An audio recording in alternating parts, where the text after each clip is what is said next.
little bit quicker through the air than the likes of Rob Nichols or Ronnie Hira. And first ball. We saw a little bit of turn in the earlier game. And I think with the new ball, you'll predominantly see Nathan McCullum just slide it on. Bowling around the wicket, trying to just limit the scoring to one side of the ground only. So the two boundary riders at long on and at just forward of square, almost to mid-wicket. Be leg buys to get underway. Well, that one gripped a little bit. That did actually turn, just a tad. Also bowling around the wicket, that angle gives them the opportunity to bring his slip into play as well. With the field set, he's got to bowl straight. He has to bowl at a roundabout middle and leg stump. It's just going to change slightly for Hashim Amla, the field, and Kyle Mills is coming over to a short third man. So four protecting that offside. A slip in place. And we've got a man on the sweep has gone back onto the boundary, so long on has come in.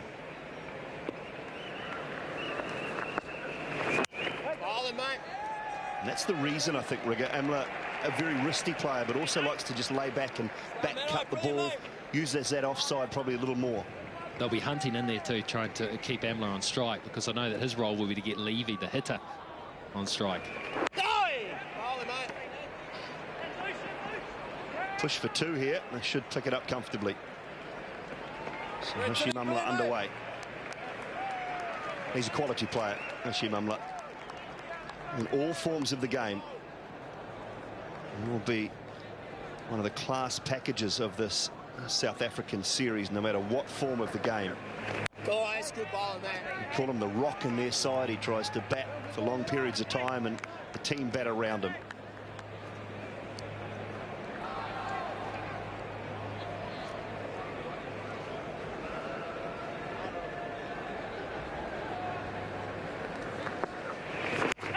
Straight past the outside edge. Good start for Nathan McCullum. 3 without loss. Well, already it's just a wee tick in the strategy success box for Brendan McCullum, captain of the Black Caps. A tight first over. First over bowled by an off-spinner. South African batting lineup. Colin Ingram, 3. AB de Villiers, JP Duminy, just an Ontong at 6.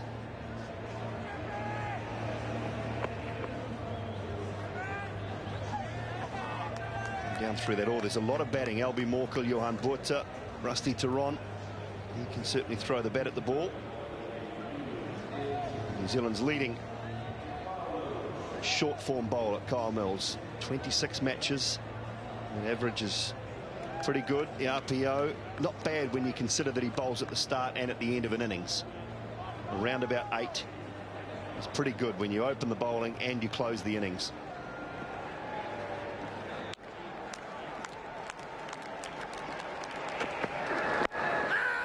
It's full. That's just angling down leg side.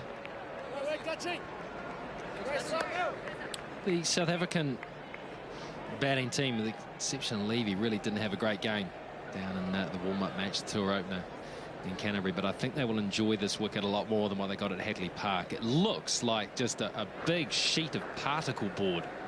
It is so flat, brown. It will skid on. Of course, it's a drop-in pitch, but it's generally pretty good here. A little bit of swing, and mid-off and mid-on, very deep on the edge of the circle. So good running from Hashim Amla.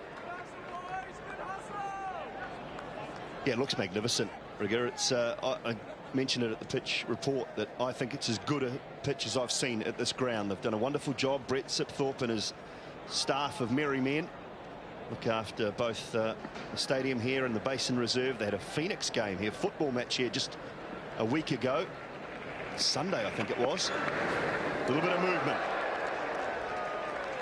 So on cue, the pitch plays up just a little bit for us there, Simon. He did mention, though, talking to Brett, that as he was trying to put the drop in, it was raining. He did enjoy having to stick the pitch in when it was raining. That's a new ball, Rigger. It's allowed to do something. Wouldn't be blaming the pitch just yet.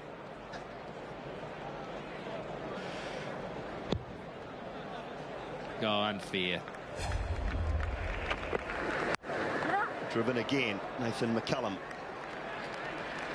And the clean-up work. Good start from New Zealand. Just watching the way that they've bowled at Levy when they've been quite full. If they did watch the way that he hit the ball in Canterbury, he's a very, very good player of hitting anything that looked like it was around about what you'd call a good length. Stood up, was able to get it away through the onside or hit it on the top of the bounce.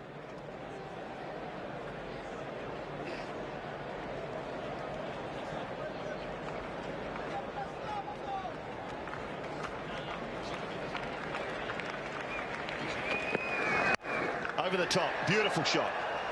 First boundary of the innings to Amla. So it's Amla who strikes the first blow in this contest, and a really intelligent one too. Purposely lifted over the top. Just short of a half volley, and that's why he went to lift it over the top as well. Nicely controlled. Good intelligent shot. Yeah, not a bad delivery. Just a very good cricket shot. Maybe just a touch of width from Kyle Mills, that's all. It's tighter this time. That one seems back in a little bit too high. And going down leg, he'll pick up a leg by. It'll be 11 without loss after 2.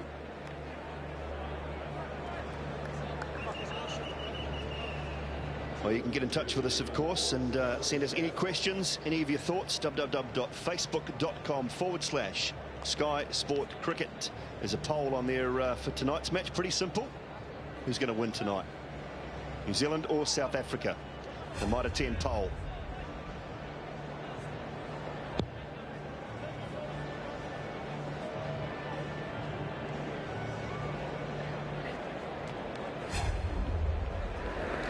McCullum, second over.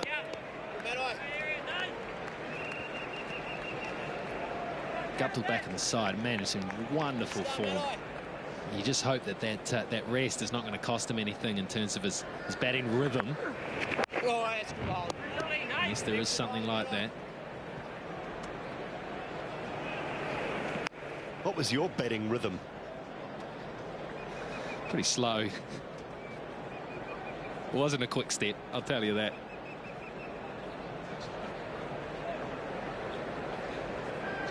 A little change in the field again. Levy on strike, so again that long on goes back and we've got a man at mid-wicket. Quite a squarish mid-wicket.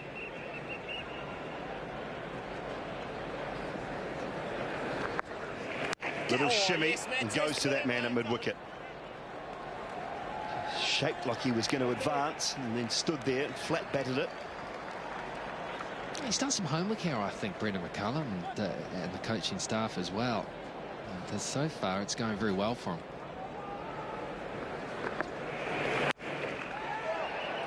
That is what Amla is so good at. You cannot afford to give him any amount of width.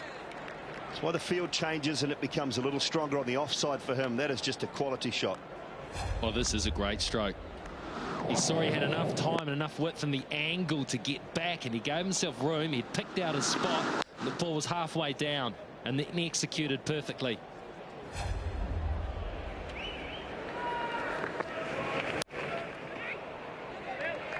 Straight to Kyle Mills this time. Yeah, I think with this field, Nathan McCullum has to be straighter. He has to be bowling at middle and leg. You can't afford to give Amla any room.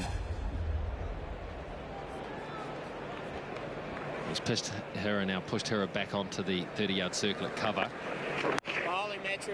But that's the line there, isn't it? You can't really do much with that. 18 without loss. Yeah, it's only a single if he gets onto that line most times. So 18 for 3. Where do these two sides sit at the moment? New Zealand's T20 ranking. It's our best form of the game, according to the ICC rankings. England on top, New Zealand second, then Sri Lanka, and South Africa in 4th.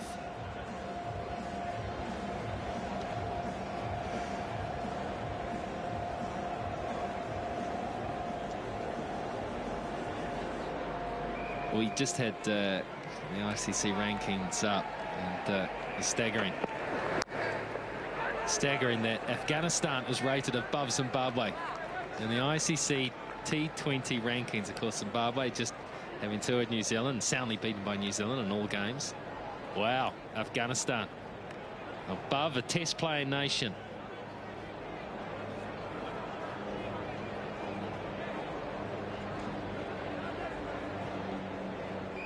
I'm very impressed at how quickly the stadium fills up as well, Rig. It sort of a little bit empty 20 minutes ago, and all of a sudden there's a good 13,000 in here now, and they will enjoy that.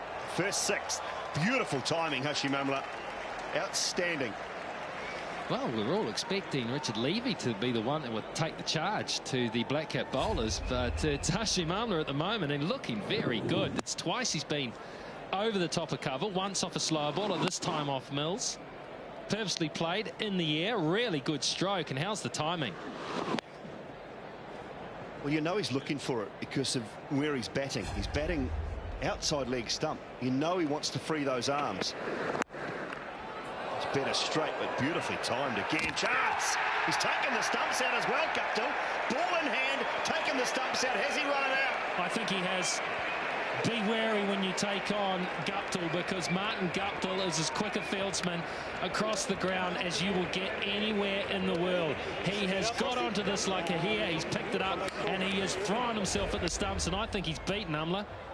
He has. He has indeed. The ball in hand takes the stumps out. That is just unbelievable from Martin Guptill. Never ceases to amaze.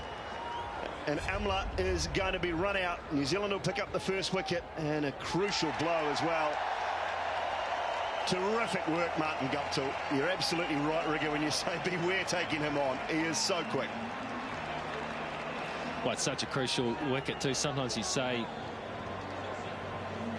one piece of brilliance in the field can make all the difference in such a short game. Well, this is brilliance in the field. He is so quick. There, look at him come in on that. He had to change direction initially, and bang, picked it up, took the stumps out. Amla out for 19, 24 for 1. Never run on a misfield. Cannoned off Kyle Mills. It's just the presence of mind, the awareness of Martin Guptill.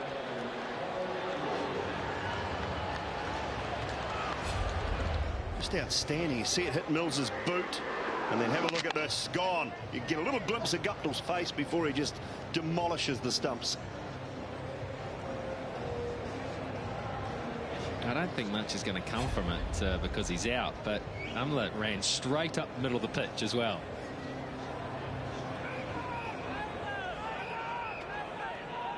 So the new batsman's Colin Ingram.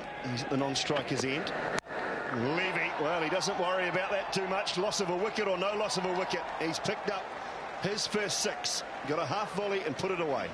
This is all strength, though. I don't think he timed this at all well. He literally just muscled that with the bottom hand away over deep mid-wicket.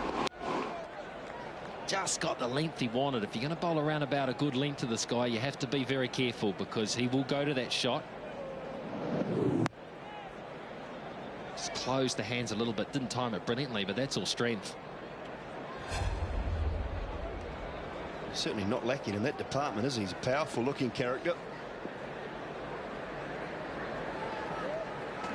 Speaking of powerful characters, just remind our South African audience that this is where their team got knocked out of the Rugby World Cup, this very ground.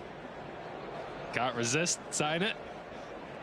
Yeah, not by us, though, Rigger. They were beaten by Australia, of course, but with a New Zealand referee. Bryce Lawrence, of course, in charge.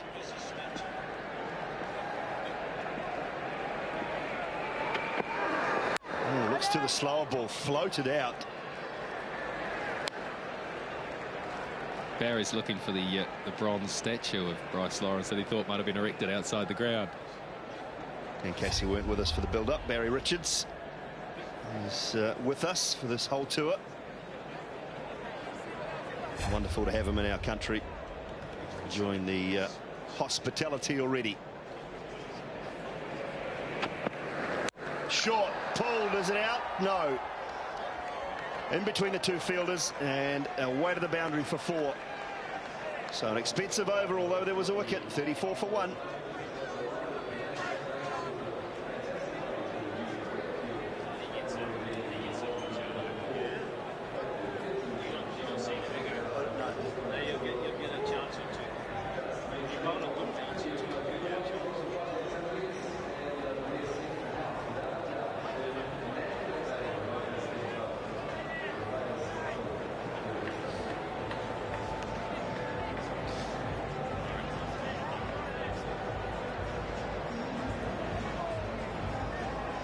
So 4 overs gone. South Africa 34 for 1. New Zealand winning the toss. Brendan McCullum electing to bowl first. Picked up the wicket of Amla, out for 19 off 15 deliveries.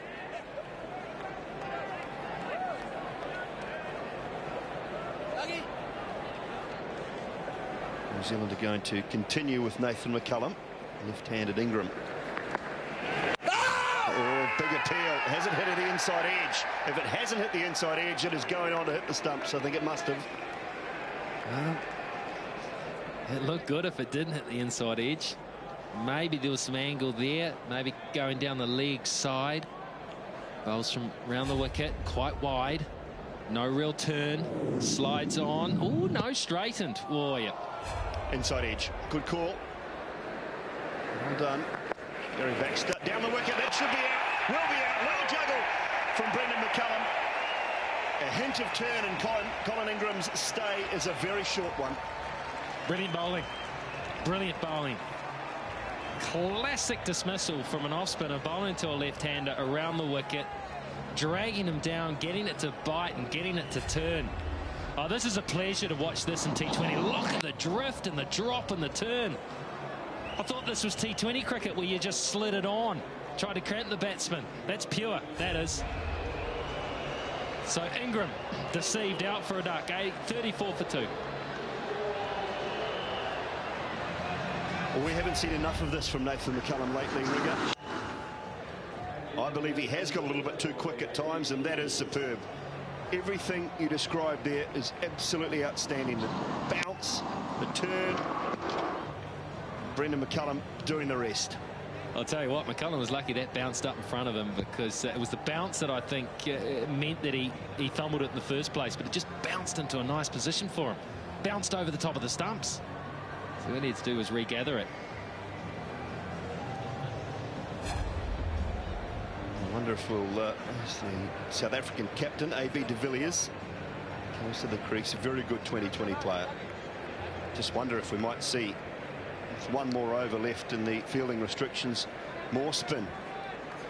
Whether we might see Hira, Nichols, maybe even Kane Williamson given an opportunity.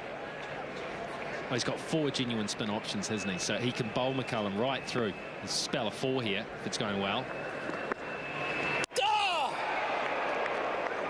It's a good wicket, that one of Ingram. I know he's not one of the known players, but there is a question mark just hanging over his position. So all of a sudden, you're asking them to question the makeup of their team in the first game. Get in. Great tops, lads. Great tops, Matt. Advancing, looking for that big shot very early on. Just 2 balls in his innings. And again, past the outside edge. Big appeal from Brendan McCullum. He thinks he's got him. He thinks he has his man. He's very confident here, Brendan McCullum. The minute he took the bowls off, he was pointing to the batsman's foot and he was running down the pitch. If you go on the wicketkeeper, who has a great view at this, probably the best. Has he got anything back? It's on the line, on the line, on the line is out. Is there anything? But I don't think there is anything grounded behind the line there. I don't think you can give that out, Rick. I really don't. I don't believe you can give that out. It's not conclusive for mine. Yeah, well, there you go. I don't know. I know you're on one side, but you can't give that out. I'd be very disappointed if that was a New Zealand player and it was given out, and I'm sure South Africa would be very disappointed if that was if their player was given out as well. Let's have a look. That's out for my money. Can't see. on that angle there, that definitely looks like the green part of the bottom of that Puma boot is behind. Given not out, it's not up to us anyway. Terrific over. 35 for 2.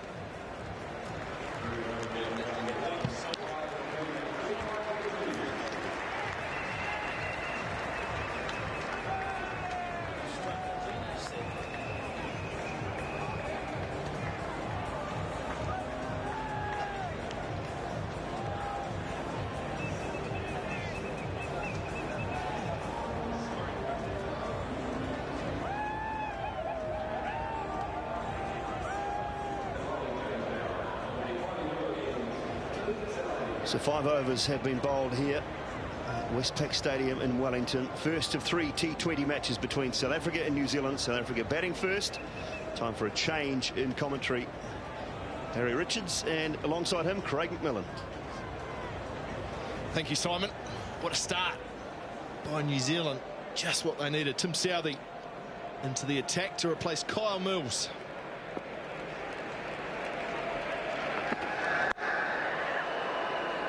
Get a leg by there. Oh, next to me, South African great Barry Richards. Barry confided in me 2 overs ago. He was a bit nervous. I still am. I can tell you.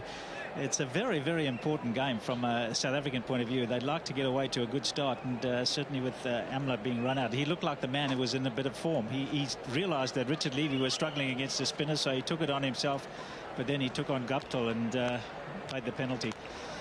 Don't run on a missed field, especially to somebody who's world class.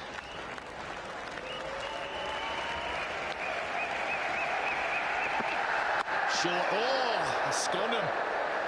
Hit him in the head. Levy's worn one from Southee, and he's down in his face, saying, "Welcome to New Zealand, young man." Straight away, the battle lines have been drawn, Barry. Oh, it's on for young and old, yeah. He likes to get on the front foot and really impose himself on the bowlers, and you get the odd bowler who's prepared to bowl it short, and that's what happens. Gee, that would have been in a lot of trouble if he hadn't had a helmet on. Oh dear, bang. Oh, it's a solid clunk, wasn't it? Oh, he wore the full brunt of it. Southee backing it up with a couple of kind words, just asking if he was okay. Oh, yeah. He's not going to get a Christmas card. Oh, gets away with that one, Southee. Good work from de Grandhomme, short fine leg. Well, I have to say, there's a real atmosphere in this ground. Walking around the outside, you can feel there's an intensity lift amongst everyone from the series that New Zealand had against South Africa, against Zimbabwe. Even in the warm-ups, early doors, you can just feel that lift. We've been waiting for the series for some time, Barry, and already 6 overs into it, and the fireworks have started. Great to see. Absolutely, it's going to be a beauty.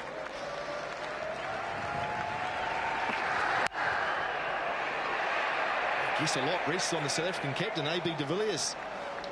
Yeah, I've been very impressed. They've obviously done a lot of homework, the New Zealand backup staff, John Wright and his men, and they've set very, very specific fields. And it was, I don't think it was a great surprise to all of us that they opened with a spinner, because I think they obviously realised that against Canterbury that taking the pace off the ball for Richard Levy made it just that much more difficult. But he's weathered a bit of storm, and now it's up to him and AB de Villiers to put some sort of partnership together.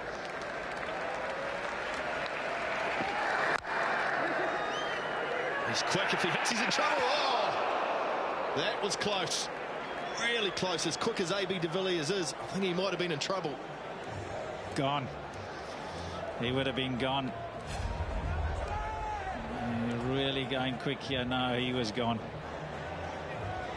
Where's the ball? Where's the ball? Has gone past the stumps. Yeah, he was well gone. Oh, probably one of the quickest in the South African side. Great opportunity for Doug Bracewell. Wasn't far away. That's another thing about the contest between these two sides, Barry, is the quality of the fielding. Both very good fielding sides, young players, enthusiastic, athletic. I think we're going to see a very high standard of fielding between these two sides.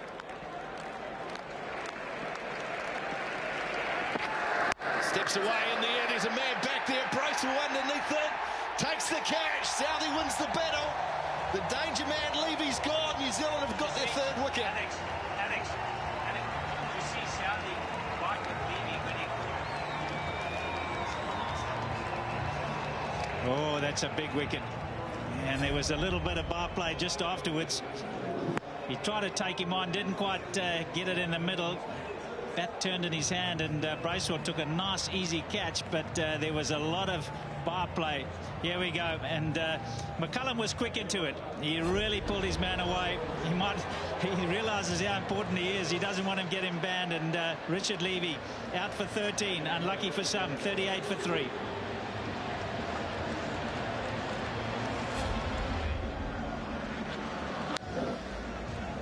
Well, it was a shot we saw from him against Canterbury. Very strong. He knew straight away. He saw his eyes drop down. Back turned in the hand. Comfortable catch for Bracewell. And the battle between Levy and Southee has started. And Southee draws first blood. New Zealanders are ecstatic. I've got rid of the dynamic Levy. Dangerman at the top. They're up for the battle, the New Zealanders. They really are. The Kiwis they're on fire. Now then, Justin Ontong come to the crease. Or is it JP Duminy? No, it's JP, I think. JP Duminy in at number 5 for South Africa. Nathan McCullum opening the bowling into his 4th over. The outstanding figures of 1 for 11. Could well see this throughout the series, Barry, in terms of New Zealand being a little bit unorthodox. Yes, and I think they've realised they want to get into the faces of the South Africans. There's a couple of experienced players in Amla and AB de Villiers, but there's a few youngsters around, and they really want to impose themselves, make them feel the heat. And that might be a tactic that John Wright might have thought about before the series started. It's such a big one, and South Africa got to be careful not to get sucked into it. They've got to play their own game and concentrate on what they do best. If you get sucked into this sort of trying to go with them and try and sledge, it's not going to work. Duminy underway. Of course, the 6 overs up, so fielding restrictions are off. Only need 4 inside the circle now. Can have 5 fielders on the boundary. What do you reckon a good score is? 160, they'd settle for that right now. It won't be anything like that, I don't think. Bowling, good mate. Yeah, I think anything around 160, 165, they'd be more than confident with the bowling attack they've got. If they can take early wickets, Guptill and McCullum are going to be key at the top of the New Zealand order. He's done an excellent job today, Nathan McCullum, with the ball. No, that's right. No, that's right. He's mixed it up. The pace has been so good, and Duminy, it's been renowned that he's not that great a player of spin. Yeah. Bowling. But I must admit, the first couple of deliveries, the footwork has been spot on. Well, it looks a good wicket to me, Barry. There was a hint of swing with the new ball, but you saw one turn from Nathan McCullum, but certainly enough pace and bounce in it for the batsmen to play their strokes. We've seen a 6-over cover from Hashim Amla, so there's no demons in this wicket. I think it looks excellent. McCullum marshalling his troops around. Pulled away by de Villiers. Well, there's a bit of repair work to be done between these two.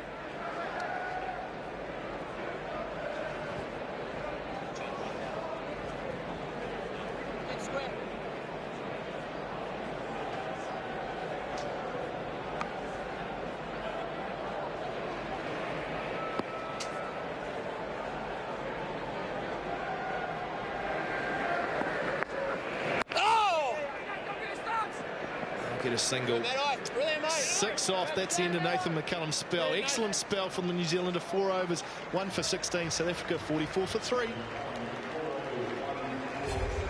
This is the wicket. Martin Guptill is so dynamic in the field. Look at that. Memories of Jonty Rhodes back at 92 World Cup, I think it was. Up in Brisbane, and then the stumping. Colin Ingram, he looks out of sorts. He needs a good score. And then this one, Richard Levy just turning over in the bottom hand, taking over. Nice easy catch and a little confrontation. Kiwis on top.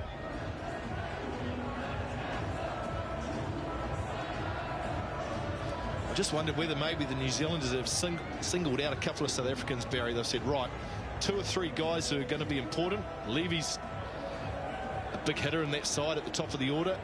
And I wonder whether they've singled him out. McCullum's still attacking. He's got to slip in. Southee to continue.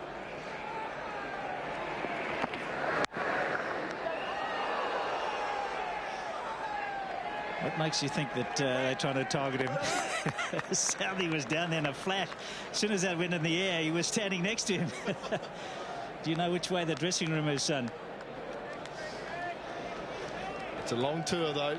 And absolutely.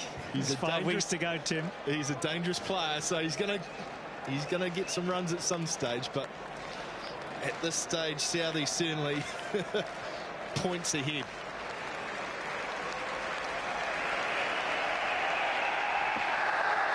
Oh, playing a miss. Some good bounce there. Good pace too from Southee, up to 142. He's pumped up, old Tim Southee. He really wants to impose himself. And Brendan McCullum realised that his fast bowler was could easily be in trouble, so he just pulled him away quickly. Come over here with me, son. You're well bowled. Yeah, it's smart work from Brendan McCullum, just pulling him out the way so it didn't escalate. Southee had won the battle.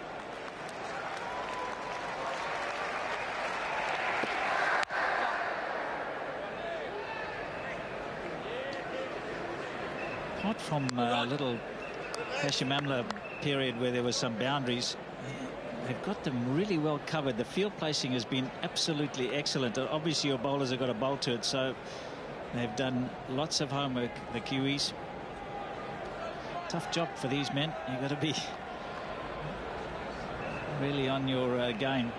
Everything happens so quickly.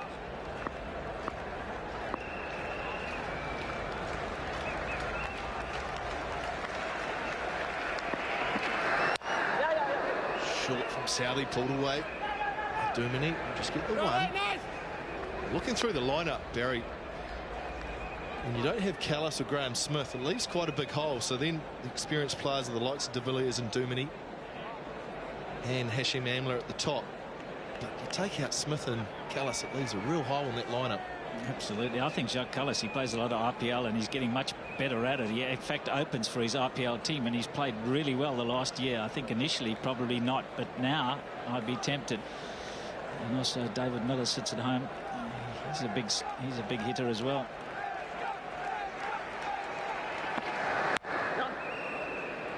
It's the sort of game where you need those dynamic players that can change a game in 3 or 4 overs.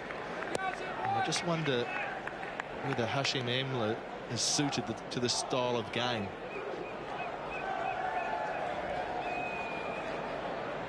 Quality test and one-day player. But in this format of the game, at the top of the order where a strike rate needs to be created, I just wonder whether there is other options that maybe South Africa could have explored. Maybe, but he's good enough to adapt. He's a really good player, very wristy player. We saw that 6-over cover. That's a difficult shot to play, and he played it with ease. So there's no doubt that Amla's got the ability to do it. I think the main concern is Colin Ingram at the moment. Important position, number 3. Oh, it's pulled away. There's a man back there. Oh, Kyle Mills. Wow. Handed at his feet, picked it up late. 6 off the over from Southee. South Africa 49 for 3. You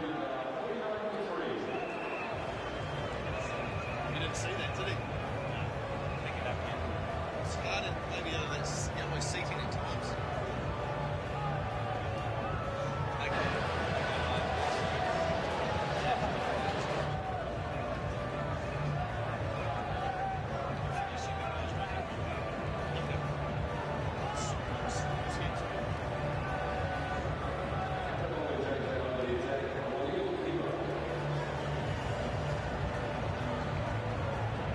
South Africa made slow start tonight. New Zealand rocked them with 3 early wickets. Current rate 6.13. They'll get 1, 2, 3. That won't be enough. They'll be looking at more 8 or 9 and over, around that 160 mark.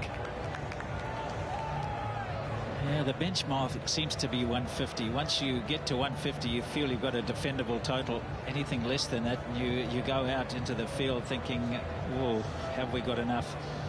The left armour on. It's a big test for him tonight. Yeah, it is. Ronald Hurrett, he's been the outstanding spin bowler in the country. Domestic cricket, gets an opportunity.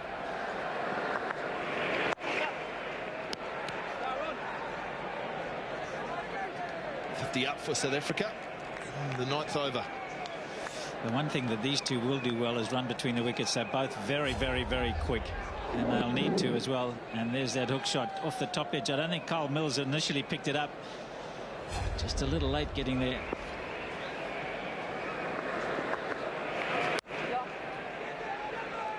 Yeah, he was only a step or two away from it.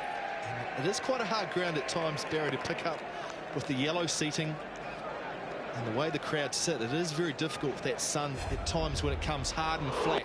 Fine when it goes high, but when it's flat like that, very hard sometimes to pick up. He actually did pretty well in the end. Got the body behind it, put it on the line. Worked away fine. Look for two. Bracewell does well. I haven't seen Doug Bracewell at the bowling crease yet. Here's an outstanding performer for New Zealand in the last few series. Swings the ball away from the right-hander. So this is a period where South Africa probably feel they can't take too many risks. With 3 wickets down, they need to establish this partnership before they can start playing the big shot, which means New Zealand can just close them down. That's why the running between the wickets is so important. You get caught between running it around just to try and get the momentum going and trying to play the big shot. In the air, taken. Martin Guptill can't keep him out of the game. South African captain doesn't want to go. AB de Villiers standing there saying, I don't think that's carried. He said, did you catch it? And Guptill says, you bet I did. They're going to go upstairs. Seen the signal from the umpires. They want to check it. It was low and hard. The immediate reaction from the bowler and from Guptill himself was, I caught it. It's going to be a tough one. It went really quickly. That's okay. No problem there. Yep, no problem there with the no ball. Are we going to see? It was wide and de Villiers hit it flat and hard. I'm pretty sure Guptill got the fingers under that. No trouble at all. He would have known. He's saying, geez, that hurt my fingers. Look at that, flat and hard. Very hard to tell from this sort of angle. But to me, it looks like it. Fingers underneath it. Those fingers are underneath it. I think that's fine. 9 times out of 10, when you've got a 3-dimensional game and 2-dimensional TV, it always looks like it bounces. And whoa, that's a rather you than me, Craig. You call that one. I'm glad I'm not the third umpire, that's all. Well, I'll take my patch off. I just think that in most cases the fielder know in that situation. Guptill's got his fingers under the ball, hits his fingers and bounces up. And you're right, at times it looks like it's bounced in front, but I'm sure that he's got his fingers under the ball there and it's bounced up into those hands. Well, if that's the best they got, it's going to be a tough one. It's going to be a very tough one for the man upstairs. And it's a big moment in the game, huge moment in the game. It sure is. Right, what do they decide? Is there enough clear evidence there to say one way or the other? He's given it out. They've decided there is. So good stuff for New Zealand. South African captain sent on his way to Villiers. Not overly happy. But big wicket for Ronald Herrick. Good stuff, Martin Guptill.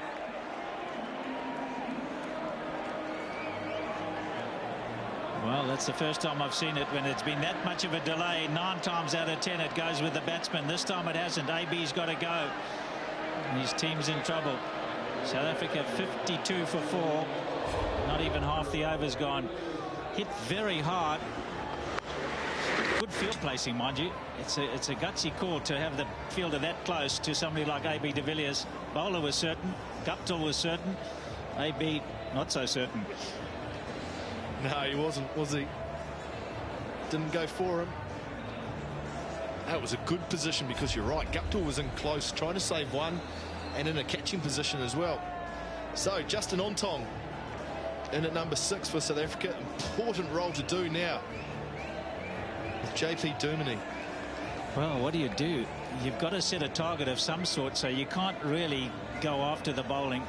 Again, this is where the running between the wickets. Nothing to speak of. Highest score 14 for Justin Ontong, so it's a tough situation for him to come in, just come back into the South African side. He's been playing really well in domestic cricket, but this is another league and the pressure's on. Yeah, tough position for him. But a good opportunity. 11 overs still left, so plenty of batting time for him to get in. Doug Bracewell getting his first over of the night.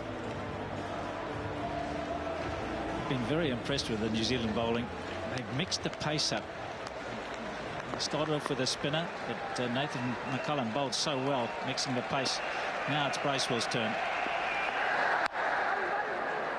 Well, McCullum, Brendan that is continuing to attack. He's got 5 fielders inside the circle, including a slip. So, position New Zealand have South Africa in, I think it's a good move. They can afford to attack. Absolutely.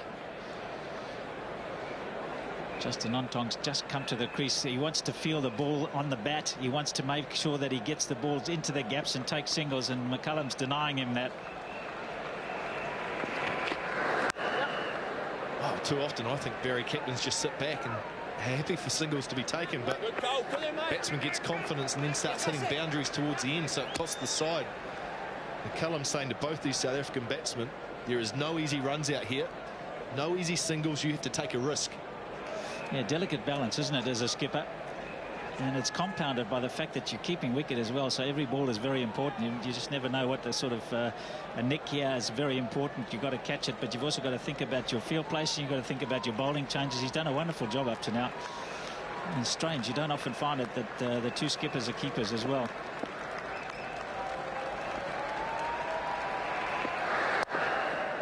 Ontong underway. No, you're right. It's unusual. Both keepers, skippers of the side. They're probably the busiest men on the field without being skipper. So throw the captaincy on top of that. Makes for a busy night for both those players. That's why I think your senior players play an important role. You know, the Guptills and certainly the Amlas, from a South African point of view, they've got to play that backup role so that they are always advising and supporting the skipper.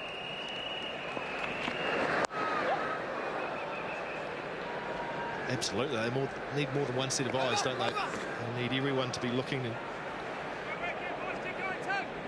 keeping up with what's going on, keeping ahead of the game. That's the thing about T20 cricket, Barry, is you've got to try and stay 2 steps ahead because everything happens and develops so quickly. Not too many happy faces. You can understand why. 55 for 4. And such an important game. You want to get away to a good start. It hasn't happened.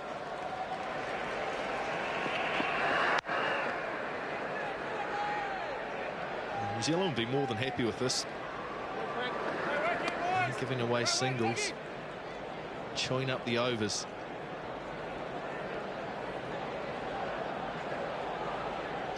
Good pace, 140. He's up there. Thoughtful man, John Wright. Played a bit of cricket against him, and always a hard man to get out.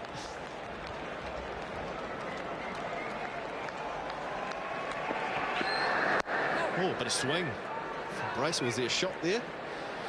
Let's have a look and see. There was. Leg by to finish the over. 11 gone. 10 gone. 57 for 4.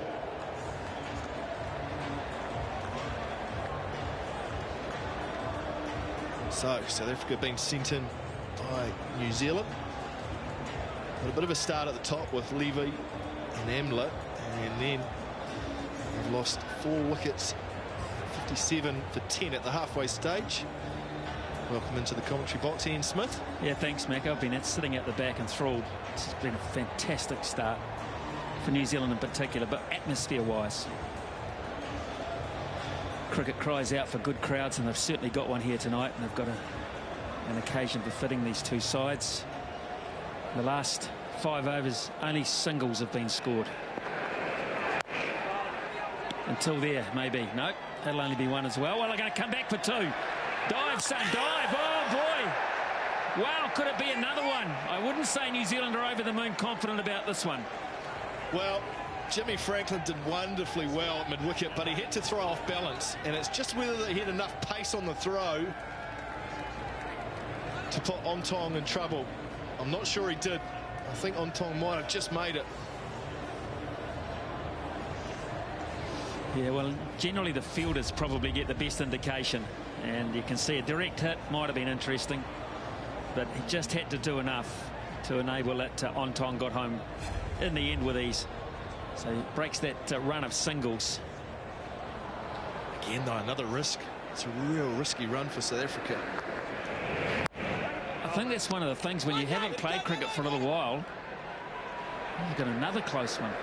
When you haven't played cricket for a while, even though you might be batting and bowling in the nets, you don't do the running between the wickets aspect. And sometimes you can lose what is a good single. You can lose a bit of judgment. It takes time to get that back. And when New Zealand is so aggressive, so good in the field, South Africa might be battling a bit in that department. And on a big ground like this, different sized grounds around the country, where you might get two at Eden Park might be very different to here and vice versa. So something you have to look at, the dimensions of the ground, the gaps where you can pick up your twos and threes. And New Zealand have been very good in the field, quick to the ball. It's been outstanding. Both sides very good in the field. So better over here for the visitors. They've got 7 off 4. This is T20 international number 221, by the way. 221. Fantastic. Hasn't taken long to rack up that amount, has it? No, it hasn't. It has not. Of course, the World Cup at the end of the year, tune a few through there. It's getting close to 20,000 here, I would think, in the stadium.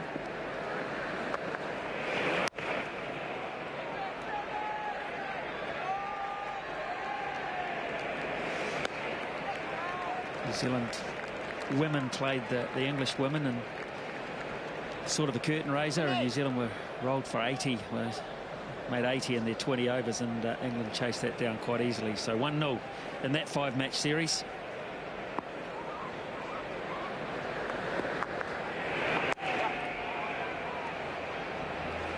.66 for 4 here in Wellington. Right, downstairs sideline, Simon Dill with the former New Zealand bowling coach. Yeah, thanks very much, Danny. Roll for you this time, though. Yeah, it's always nice. It's one of my favourite places that I've always toured here. So to be on the other side of it now and not wearing the black it feels a bit funny. I've had a bit of stick from the boys early on at warm-ups, but it's all good fun. You knew you were going to cop a little bit anyway, didn't you? I mean, it wouldn't be New Zealand if you weren't. I would be very surprised if I didn't cop it in. But look, I've had a great time here.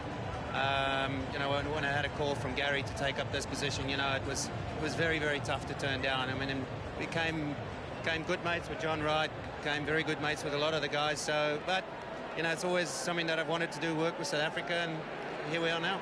No surprises to you, I guess, that New Zealand changed things up a little bit, opening up with Nathan McCullum? Yeah, we talked about that he was going to open the bowling, you know, pace off the ball. You know, the other night in Christchurch, I think that's one thing that the Wizards did very well, taking pace off the ball. But we need a partnership here. We need, you know, we seem like we're threatening to get a partnership going, and then all of a sudden the wicket. So this is important now that we build on this and have something in the tank for the last 5 or 6 overs. Will there be any regrets that you've only got one spinner or one genuine spinner in your camp? Oh, you know, it's, you know, we want to obviously, with the guys that we've got here, give everyone a real good go. But, you know, as we say, you know, it is what it is. This is a team what we've selected, and hopefully we can turn it around with the ball. You're enjoying the fast bowlers from South Africa, because you did some great work with the New Zealand guys. I mean, what's it like working with these young South African quicks? It's really exciting having Morne and obviously Dale Cumming and young Mashanta Langa, who I actually just met in August last year for the first time. He's a great young prospect. You know, Lopsy has been fantastic.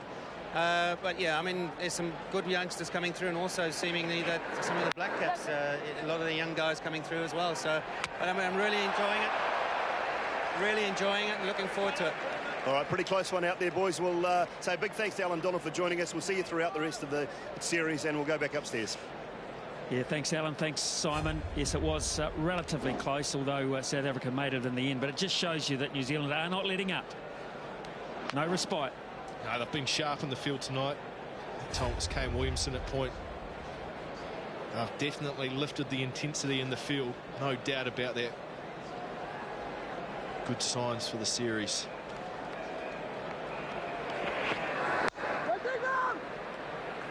A like the way McCullum's still attacking. He's still got 5 inside the circle, Smithy, so he's denying South Africa singles. He's just denying the runs. And at 69 for 4, that puts a lot of pressure on. He just doesn't want to give them anything. He wants to keep that run rate hovering around about the 6, because 6 in 2020 cricket simply is not enough. So he's not going to give them anything free. He's going to say, if you want something, you hit over the top. Good luck.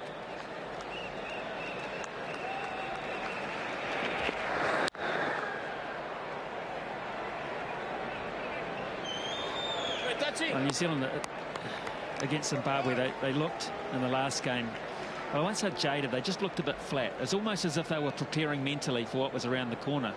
But when I see this attitude in the field, I see this aggression, I see Southee in the face of a few batsmen. See what they were doing, really. They were building again.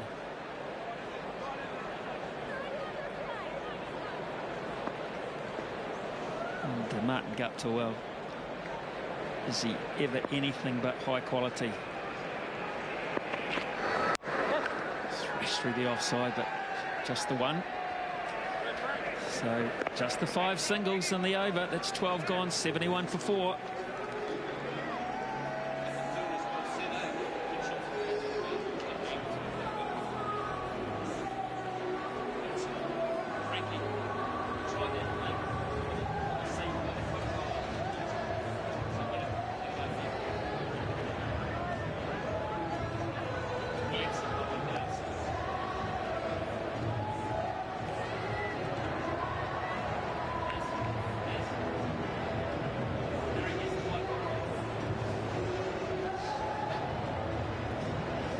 So Albie Morkel, who's powerful man, and then Borta, who is a 2020 specialist. He's tried his trade all around the world, and Rusty Taron. So 5 bowlers used by Brendan McCullum. Remember, he used 8 options against Zimbabwe in Hamilton. He couldn't find the right recipe there, but he's settling on using a bit of spin, and again, he's going to change it down in terms of pace with Kane Williamson. Well, he's got a knack of getting a wicket in his first over whenever he bowls. So, it'll be interesting whether Brendan McCullum's just going to give him the one. Oh, look, suddenly we see some turn. We've seen some tonight. Well, you're going to play off the back foot to that length. You're in a spot of bother. And JP Duminy is a very proficient player, but you've got to get forward to that. Just getting hurried up. Just getting on, isn't it? Couple of turn and a little bit quicker from Williamson. Duminy just getting caught neither forward nor back. That's close-ish, close-ish. Pressure on. Wow, Brendan McCullum is absolutely flabbergasted. That hasn't been given. Has it turned enough? I just wonder whether it was sneaking down the leg side. Oh, it might have rattled into leg stump. It's very close.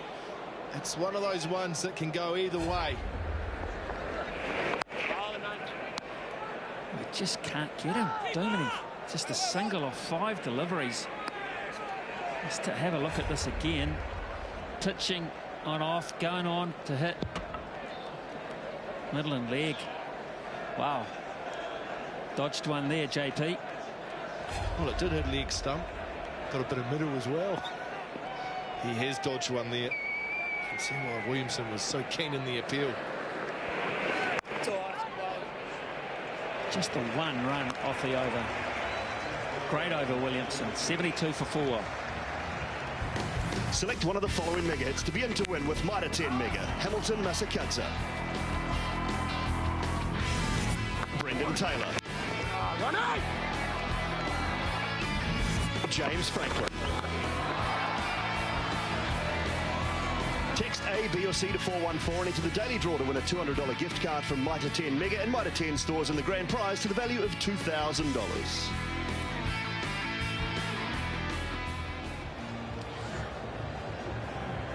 Well, the voice of New Zealand cricket radio-wise is Brian Waddle. And that is his wife, Claire, sitting all by herself. And a vast crowd. 72 for 4. 13 overs gone. Spin bowling option number 4. Rob Nichols, he'd be loving this competition. Pretty unflappable sort of a bloke. Very unflappable. Very steady, emotional. Never goes up or down. Solid guy. Bowling that. Luxury for McCullum to have guys that bat in the top of the order like Williamson and Nichols that you can call on to bowl spin. It's just brilliant. Well, I just wonder when South Africa are going to have a crack here. I mean, this is 2020 cricket. You're either in or you're out. There's only one stage in an innings you can really rebuild. You can only rebuild once. They'll put on 21, but there has to be a launch from one end.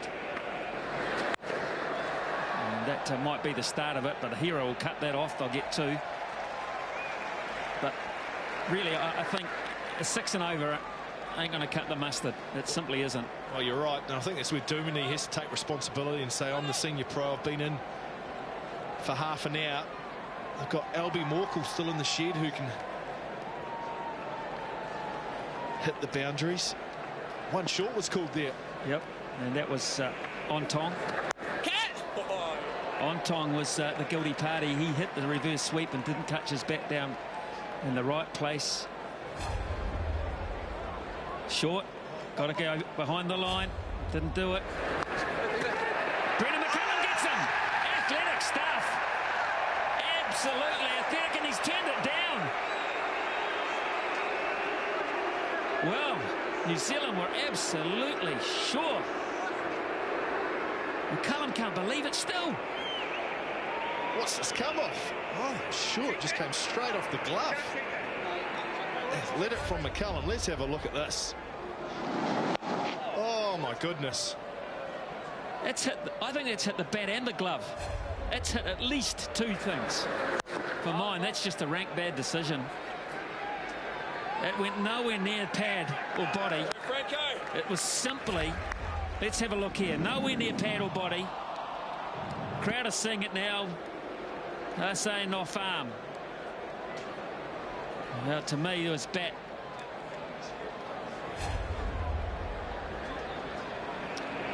McCullum's fuming there. Ball done. Brilliant. Good fielding.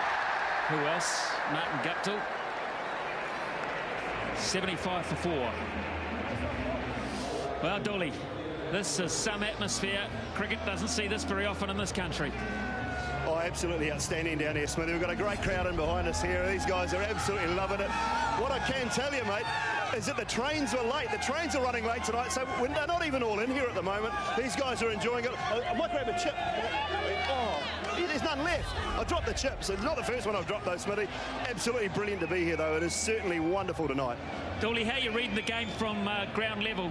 6 and over. When are they going to cut loose, South Africa? Yeah, look, New Zealand are well and truly on top. Their camp are very happy. They weren't overly amused with that decision that's just been made, of course, the catch for Brendan McCullum. I didn't see it, but you guys obviously thought it was off the bat and maybe the glove. South Africa just looking a little bit down at the moment. Their shed, their camp, they're just looking a little bit apprehensive and not sure what a good score is. I said at the pitch report, Smithy, I thought 160 was a minimum for them, and I think they're going to be a long way short of that. Thanks, Dooley. Good on you. Thanks, mate. Have some chips. 76 for 4. And certainly from side on, it appeared to us as if it hit bat. It looked as if there was 2 points of contact. However, that's ancient history, and Ontong survives. Right, well, they got to light it up now, South Africa.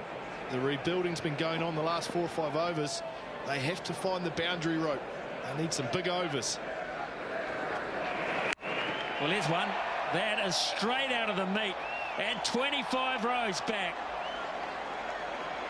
Wow, that's the first boundary since the 4th over. 10 overs of rebuilding from South Africa. Justin Ontong has absolutely moosed that. It is out of the screws. It's gone a long way back. South Africa need a bit more of that. Well, how about that one then? It's a double act. Not quite so well timed. Right, the foot's gone down. This is what we've been waiting for. Geez, a good timer of the ball on Tom, isn't he? I don't think he got that at all. To be honest, he almost overran it. It was so full. It's gone 20 rows back, Smithy. At the side wall. That one's gone 30 rows back. Oh! Bang, bang. And bang again. Kane Williamson under severe pressure, and the captain has to make some ground to stem the flow. Oh, this is the great thing about T20 cricket. It can change in 3 balls. 18 runs from 3 deliveries, and all of a sudden the momentum swings back to South Africa. And Ontong likes that. That is a big shot over mid-wicket. I love this game. Wow, where does Williamson go? He's got to find the Yorker. Well, he's got to ask him to hit through the offside if possible. Can he hit him over the offside? He's got to go wider of off stump and really make him fetch it, or go so flat he can't get under it. Well, he's saying to Nathan McCullum, where would you bowl it? I've tried it outside off stump, tried it full, got full toss, and then I've tried it a bit quicker, and they've all gone. Where would you bowl it, Nathan? Can't go for 4 in a row, surely. Yes, he can. He can easily go for 4 in a row. Monstrous stuff. Oh, they're on their feet in the dugout. South Africa have come alive. It's 101 for 4.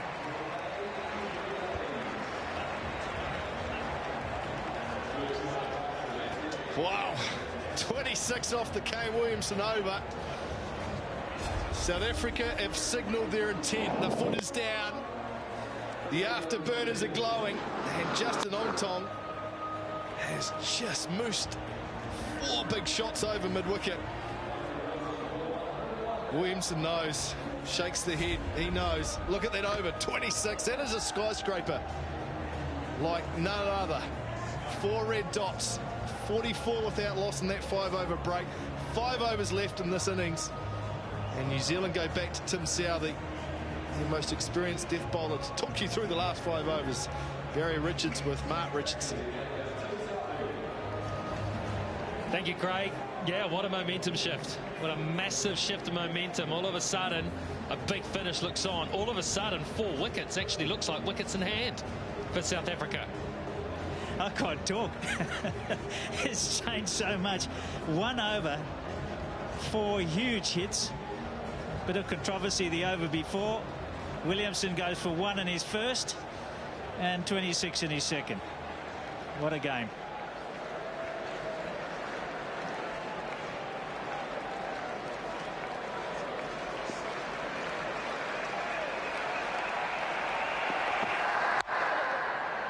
This is a big moment of the game as well for Southee to come back into it as these two bring up their 50-run partnership of 37 balls. Southee's been in the face of these South Africans all night. Well, this is Nico on that, and I think there's definitely an edge on that. Oh, look, it's not easy. It's a good atmosphere here. And, you can't go on the players who I would say McCullum is filthy right now after what happened after that. Apologies to all the people who can lip read. Brilliant, as he has picked it up, Tim Southee. Oh, that is fantastic stuff. My goodness. Memories of Shane Bond on this ground, one of the great caught and bowls. Well, this will rival it. Brilliant. It really is, because he hit it off the middle. And look at that, the big man gets down, takes it clean as a whistle. Justin Ontong's got to go just when he threatened to take the game away from New Zealand. New Zealand back in the game again. Another twist in the tail. Ontong out for 32, 102 for 5.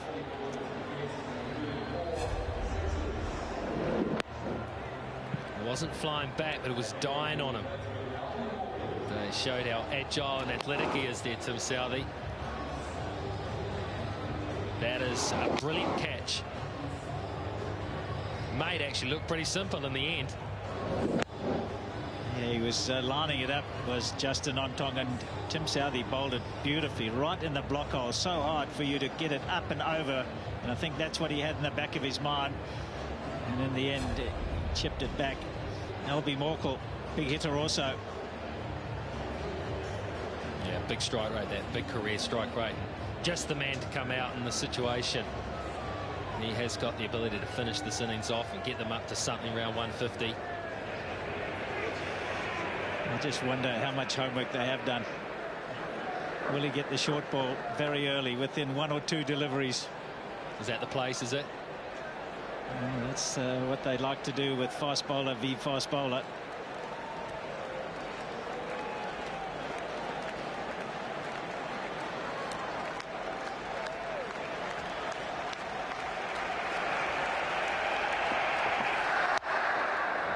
full, looking for the death-style Yorker. And Morkel will be underway with a couple. You can't understate just how difficult these sort of catches are. Yes, it's not coming back with great pace, but it's dying all the time. Yeah, and you're going off to the left because that's your natural follow through, and then you've got to change direction as a big man and get the hands down there. It was very athletic.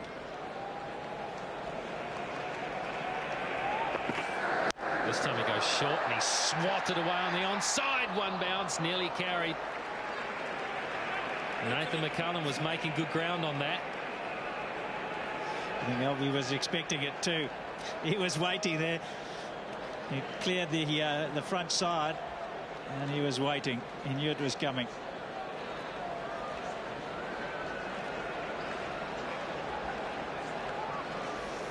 Still a bit of batting to come. Rusty Theron's not a mug, and Johan Botha, he's been there before. He's played a lot of 2020 cricket. He knows what has to be done.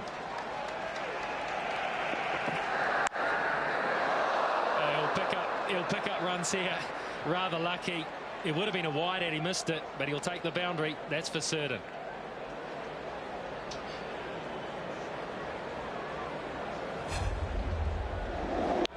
You're right. Did well to get a bat on it in the end. Probably deserved 4. It was that wide, getting the bat on it.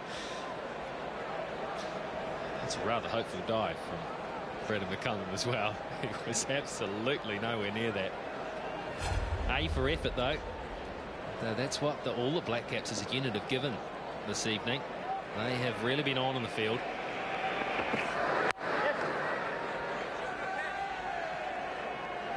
Plays that role well. JP Duminy gets it into the gaps. 110 for 5.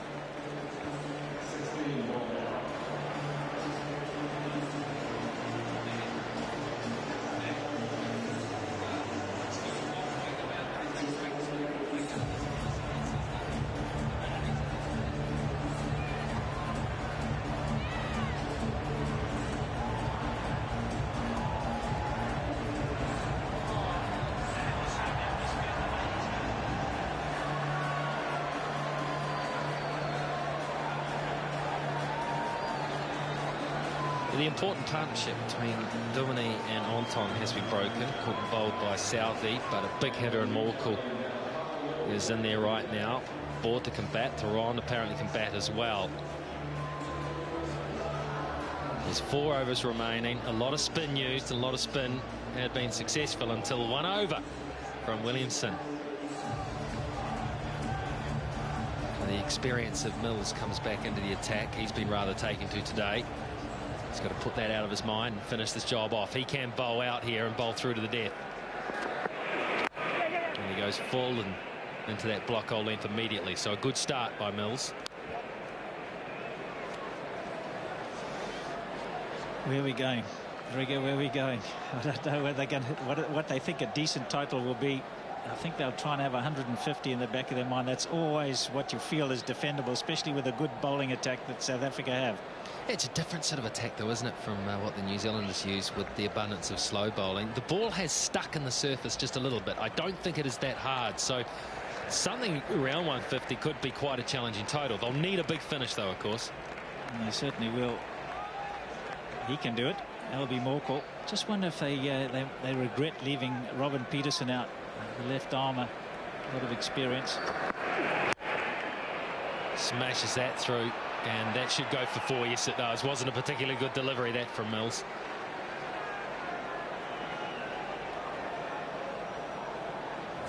You don't want to let this guy get started with gifts, or he will get some rhythm and punish you. Yeah, attempted slow ball. Didn't quite come out right. Paid the penalty.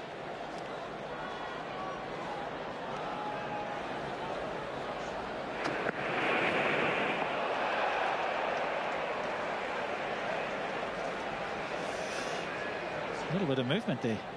Just every now and again it hits the seam and does it just a little bit. Keeps the batsman and the bowlers interested, for that matter. Well, the South African bowlers, I thought, in the warm-up game against Canterbury showed the ability to hit hit the strings on the ball and get some movement and some movement through the air as well. And I think to threaten the Black Caps batting, which is powerful, they will need to get the ball to move sideways. You've had experience here at night. Does it move around a little bit? It often gets a little dewy, and another big swing and a miss, slow ball, well bowled by Mills. It often actually gets a layer of dew. The dew comes down and the ball can get wet, but it slides on a little bit more and can help the batting team. Absolutely. I always remember that happening at various times in England, where it skids. It actually is easier to bat once you've got used to it. Good slower ball there. In fact, got a bit of turn. And that's what you need to do, mix it up. That was the off cutter from Mills. He's got the little leg cutter floater as well.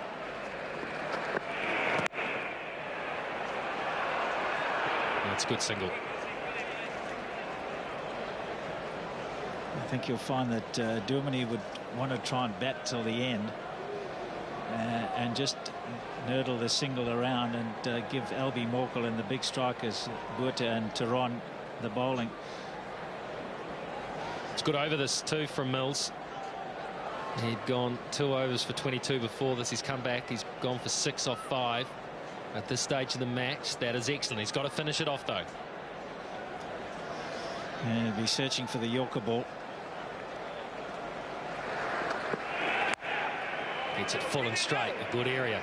Treated with respect. So a good over that from Kyle Mills. 117 for 5. You can have your vote as to who you think has been the best performer here tonight. The National Bank man of the match. Text the surname of the man of the match to 5599 and be in to win with the National Bank. Spell it exactly as it appears on that graphic as well. Who's yours then? Nathan McCullum. Not even halfway through the game yet, Barry. Well, you've got to choose one right now for halfway, or 3/4 way actually.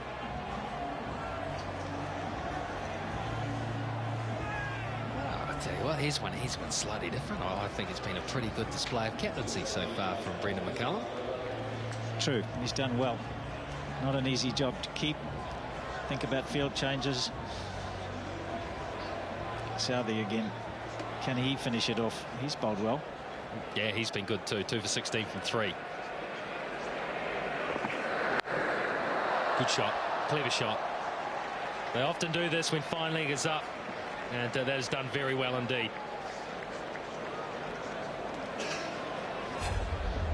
This is a shot that's come into fashion a little bit. He played with a helmet on. You wouldn't want to play without one. Well, it's a good shot too, because it means that the bowler can't just look to go full and straight.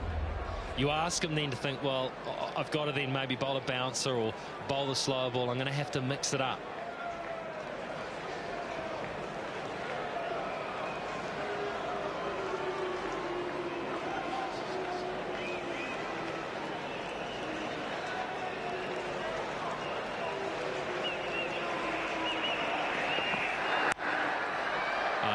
Open spaces out there. Another clever stroke. 2 men were up in the circle, opened the wrists and got it away into vacant areas. Some clever stuff going on from Duminy now. Quite right. Very good batting. One leg side now, offside. You see the open face here. Just opens the face. Knows that if it gets it over the infield, it's going to run away. Shorter boundary. Good cricket. Well, with the field set too, with a man at third man, but then 2 men just behind point, means that if he gets that square enough and beats them, it will go away for 4. Now they've decided to change their line, and they're going to strengthen up the onside and bring mid-off up. So I would suggest that what Southee will do now is probably look to go full and more onto leg stump as opposed to full and wide of off stump. He's a square player though, Duminy. Square either side of the wicket. Still gets it offside, can't get it through. Shot, stumps, misses.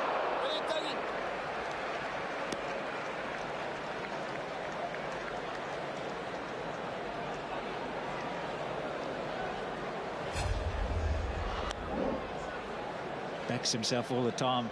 He knows he's in trouble if it hits. Boy, he was putting the big ones in halfway down as well.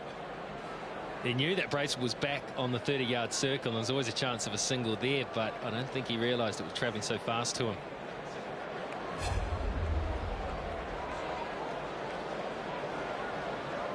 Nine off 3. This is good for South Africa.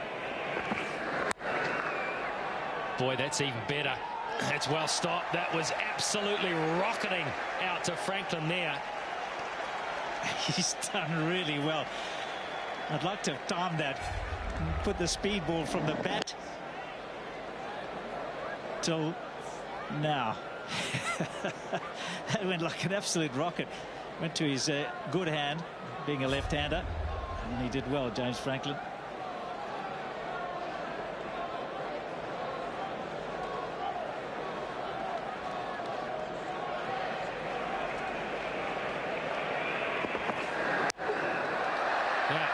This should be out. This should be out, and it is taken. Mills made it look tough in the end, but he gets it and does the job. Another big wicket just when they threatened again, South Africa, to put in a good effort at the end.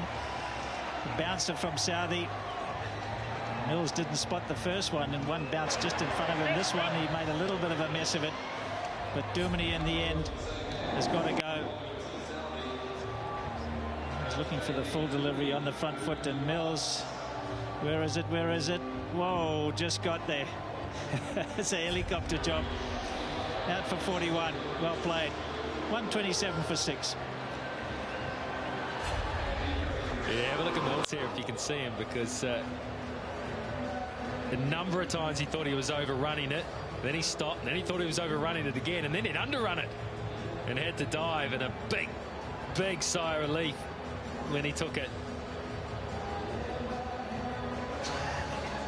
All right, from the Russian judge there. Good finish. 127, delicately poised. South Africa are going to be round about the 150. That's defendable with their attack if they bowl well.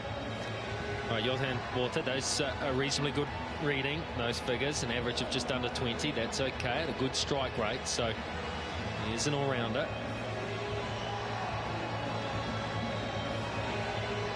Was a good innings that from Duminy, because he had to be fairly cautious as wickets were falling, and then he lifted the strike rate towards the end.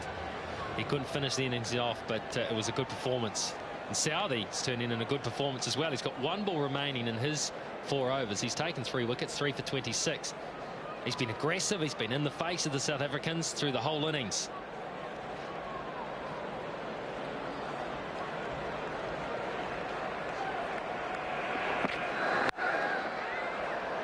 Oh, it snuck through, and they should get a couple. Big inside edge. It would have been unfair had it gone for 4, but it doesn't, just 2. So that's a good spell of bowling there from Southee. 129 for 6.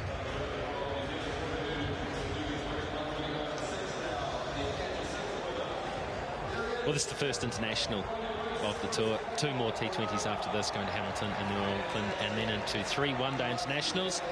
And the New Zealand domestic summer concludes with 3 test matches. For me, the marquee part of the season: Dunedin, Hamilton and Wellington.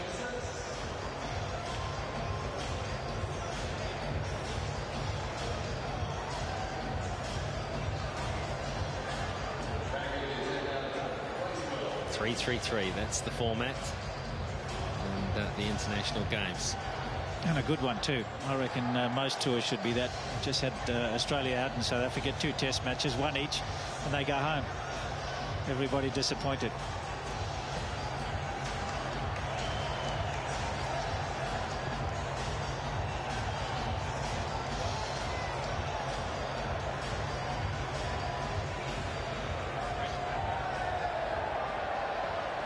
Right, Doug Bracewell, 2 overs for 9.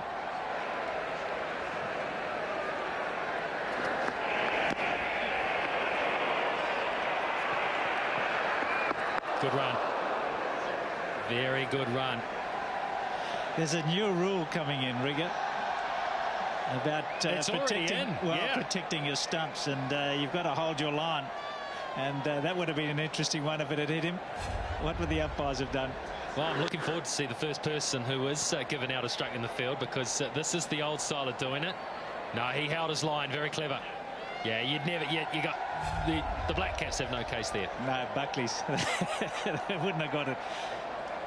But it's an interesting one. It's one to keep an eye out because there's a couple of good exponents around the world. Jonathan Trott's one of them. They swap right across the other side of the pitch. Well bowled, Doug Bracewell, no single. McCullum's onto it in a flash. Well, that's as good a ball as you can bowl at this stage of the game. Right in the block hole, swinging into a left-hander. No room to free it up. Couldn't get underneath it, and that's what batsmen are looking for. Well bowled.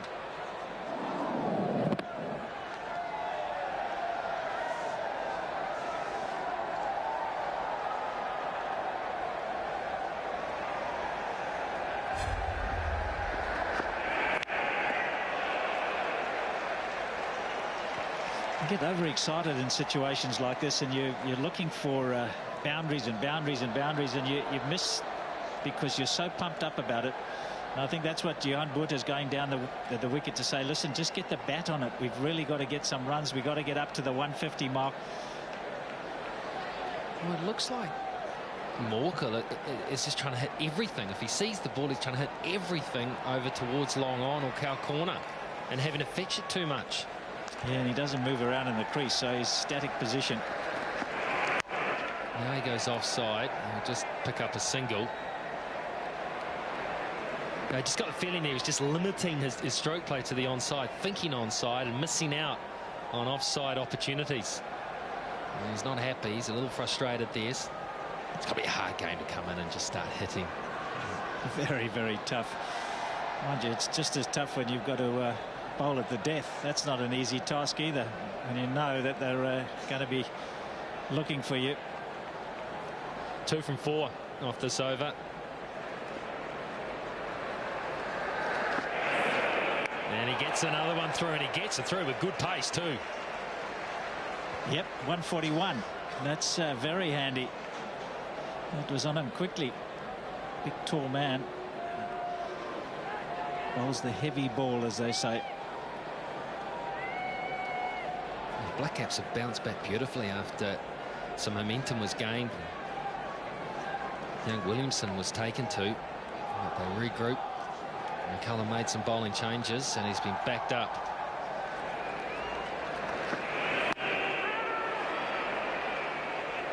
It's a top over in the context of this match.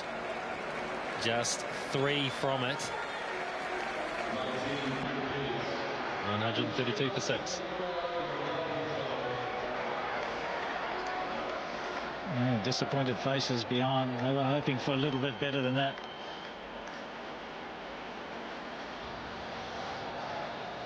Yep, when there's one over to go, there's no forward defensive there.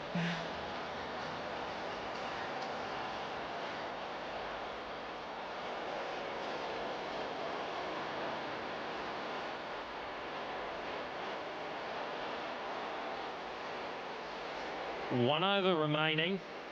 South Africa asked to bat by Brendan McCullum.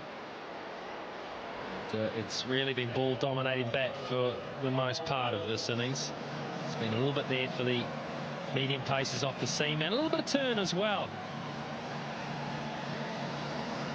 You can see those 3 wickets there, overs 4 through about 8, which really stalled the innings for South Africa. Mills will have the responsibility of the final over.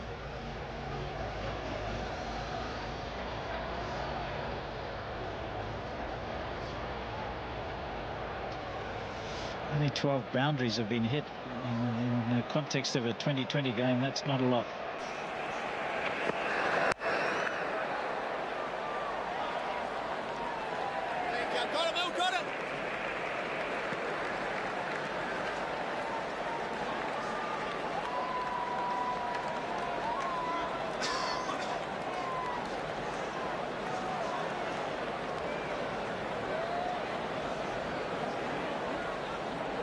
In situations like this, you've got to be a little inventive sometimes, and that's why I like the batting of Richard Levy. The moves around the crease just to give the bowler something to think about when he's a couple of paces away from home. And it just throws you off. If you're really concentrating on where you want to bowl it, sometimes if the batsman moves around, it throws your concentration off. That's what they need to do. Well bowled, Kyle Mills. Brilliant stuff. Right in the Yorker length.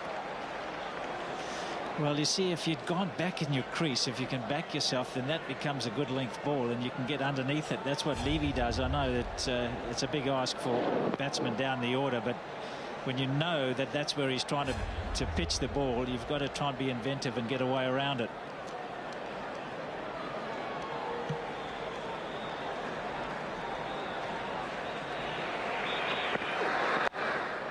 It's better stuff. He didn't quite time it. There'll be a chase out there and a rather pitch, and they'll get back for 2.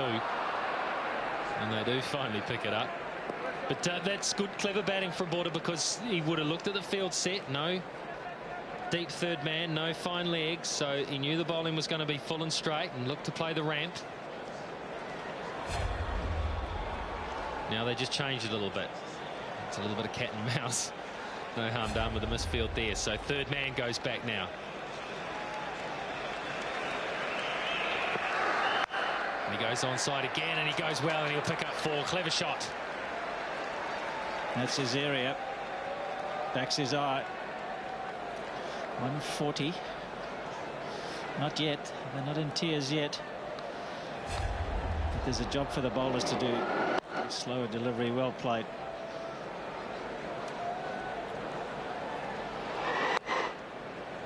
Brings about changing the field again, so up comes third man. Back goes a player on the onside, back to deep backward square. He'll be looking for the boundary, so it could be the ramp shot again.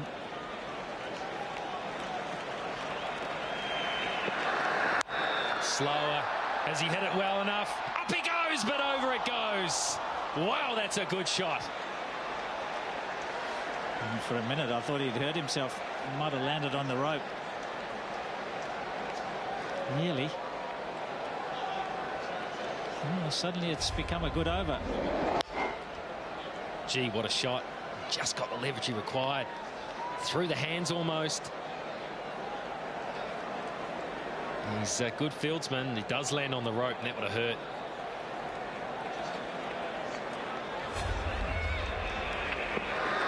And the reverse sweep. Doesn't get it, doesn't time it. It's not a bad finish, though. 15 from the final over. South Africa reached 147 for the loss of 6. It is definitely a defendable total, that one. They rather studied their way to it, but they've got to something in the end. Rob Nichols opening up just the 6 matches. Played very well in Hamilton a couple of nights ago with 56. And Morkel, new ball in hand. A little bit of shape straight away. South Africa will certainly come hard at New Zealand. They will look to defend this total, and Craig McMillan alongside me. It will not be easy, Macca. No, it won't, Simon. South Africa will put the heat on New Zealand early. They have to withstand that. The likes of Nichols and Guptill, they have the players to do that. South Africa will know they need to take early wickets if they're going to defend this lowish total.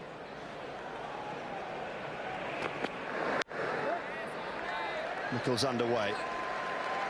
See him advancing regularly to get his innings underway. Doesn't necessarily come down the wicket and always look for that big shot. Just gets those feet moving early on, Macca. He does. I like it that he's not always looking for the big shot when he does come down the wicket. Quite often it's just to disrupt the length from the bowler, and it seems to work for Martin Guptill. Wow, he's been in a rich vein of form. High score of 91, good average, good strike rate. He is a key man for New Zealand.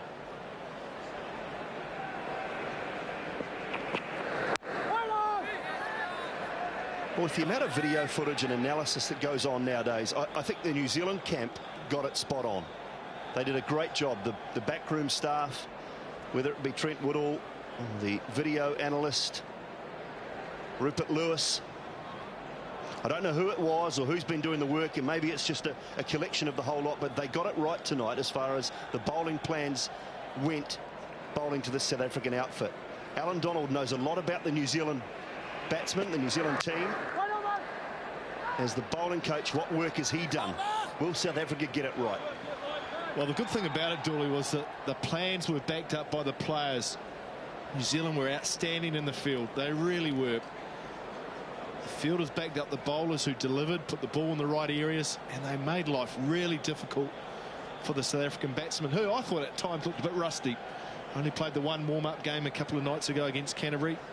Still working their way into this tour, so it's a good opportunity for New Zealand to jump on top of them right at the start of the tour, put them under pressure. It's a good start from Morkel. Very good start. You know that they won't lie down, though, South Africa. That is not in their nature. They will be aggressive. They'll come hard at New Zealand. I thought the 160 was minimum, but this total, it is defendable. They're going to have to take early wickets, but it is defendable. It is. Early wickets the key. They need to get rid of that man Guptill. He's the key for New Zealand. The runs he scored this season. Streaky, but he's underway. A little bit of swing again from Albie Morkel. That is a very good first over, 2 without loss. Oh, good shape from Albie Morkel. Good seam, and yes, a real hoop. Guptill trying to hit through the leg side, so he got the leading edge. That should be encouraging for the South African bowlers, knowing if they do pitch the ball up, there is that swing, and that swing's going to be vital early on. What's also encouraging for South Africa is they will look through that lineup and they'll say, OK, experience at 2 and 3, inexperience at 4, experience at 5. Once you get to Colin de Grandhomme at 6, then there's inexperience as far as batting is concerned, and batting at the top level. So they know that early wickets puts this New Zealand side under pressure. Yep, without a doubt. A.B. de Villiers would have talked about that with his bowlers. Southee, who was outstanding in the warm-up game against Canterbury, 4 wickets and a hat-trick to start the tour. Always nice when things fall into place like that. Very good average, and he has got the ability to swing the new ball.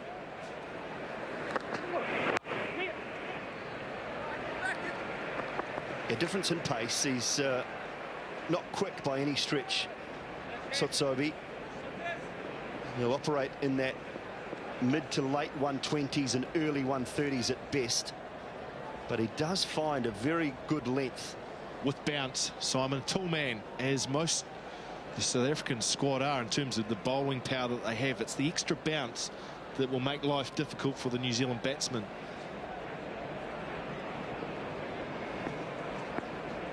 So for Rob Nichols, boundary rider at deep backwards square leg. He loves that pickup shot. So Southee just going across. That's what I like about his bowling. He angles the ball across. He's got that little one that he bowls an off cutter almost that just slides across the right hander, and then he's got the ability to shape the ball back in, seam up. Yeah, it's a good test for the New Zealand right-handers. They would have watched him the other night. He's got all the variations, and he needs to strike early for South Africa. Cross seam. Going short. So a lot of players nowadays will look to that cross seam delivery for the bouncer. Either skids on a little bit quicker off the shiny side, or it'll hit the seam and just stand up a little bit. Very simple at bowling action. Looks like a good athlete. He's worked hard, nice and tall at the crease, and this is where he gets the bounce from. Have a look at the straight. Bowling over the top of that front leg. Look where the foot and the hand are at release. They're basically in a straight line, so it comes over top of that front leg and gets some nice bounce. Straight down the ground, not perfectly timed, but it might be good enough. New Zealand's first boundary. Good stuff from Guptill. This time was just a touch short and wide from Southee. Not exactly where Martin Guptill wanted it to go, but he got the result. He got the boundary he was after. Geez, in good form. Waited for it. Almost a straffle down the ground. It's nowhere near the middle, is it? It's off the edge of the bat. See the bat turn in his hands. Martin Guptill hits it better off the edge of his bat than some players that I played with hit it off the middle. Why'd you look at me when you said that? Harsh but fair, Macca.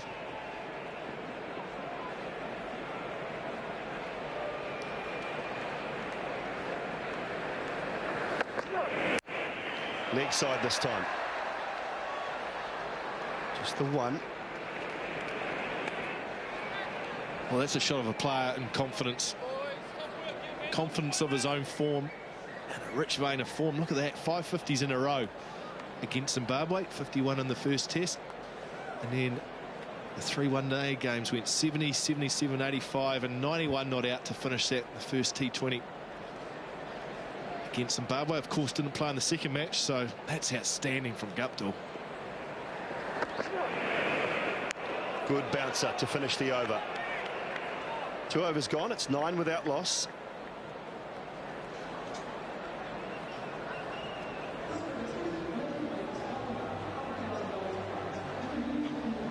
Well, you can get in touch with us, of course, and post your comments, ask questions of our expert panel we've got here. Ian Smith, Barry Richards, wealth of experience there. www.facebook.com/Sky Sport Cricket. There's also a poll on there, Mitre 10 mega poll. Post your questions or your comments.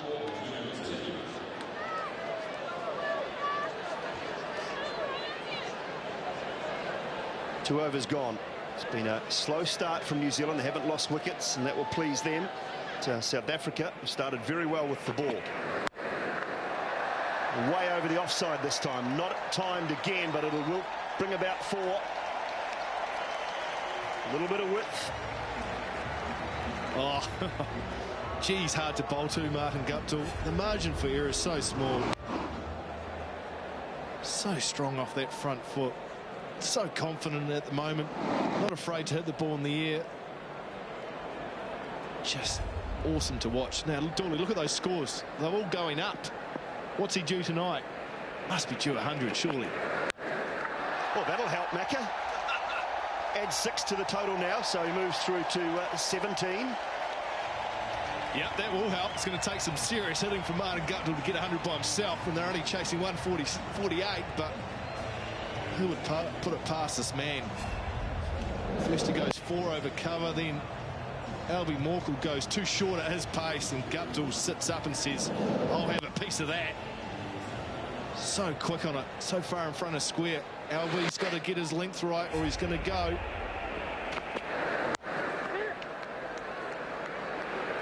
Just the one, finds mid-on.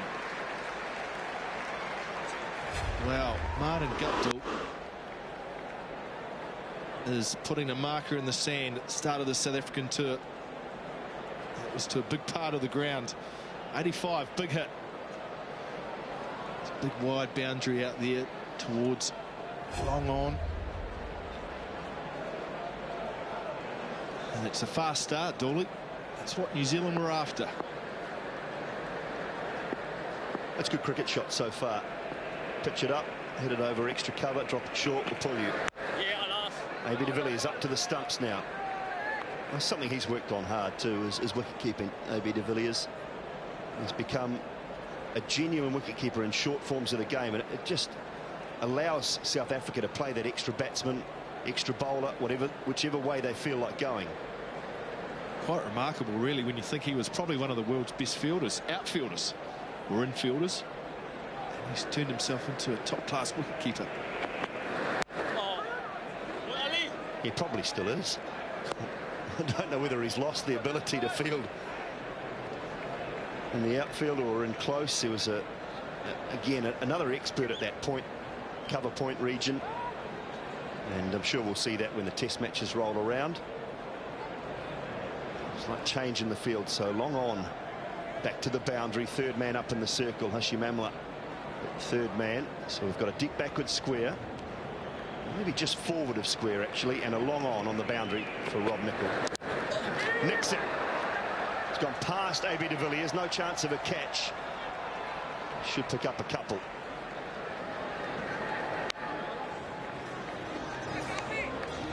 .22 without loss. Well, it'll be interesting to see Dawley whether it hit the gloves of AB de Villiers. Let's have a look.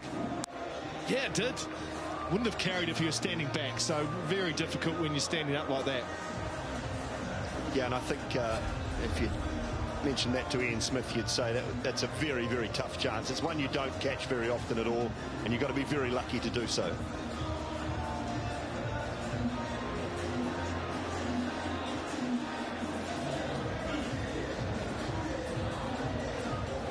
used to have a coach that said if you got a hand or if you got a finger to it, you should take it. That's hard school, I know, but Who was that? can't say. Come on, mate. Complete the story. Southee to continue. A little misfield. Comfortable single.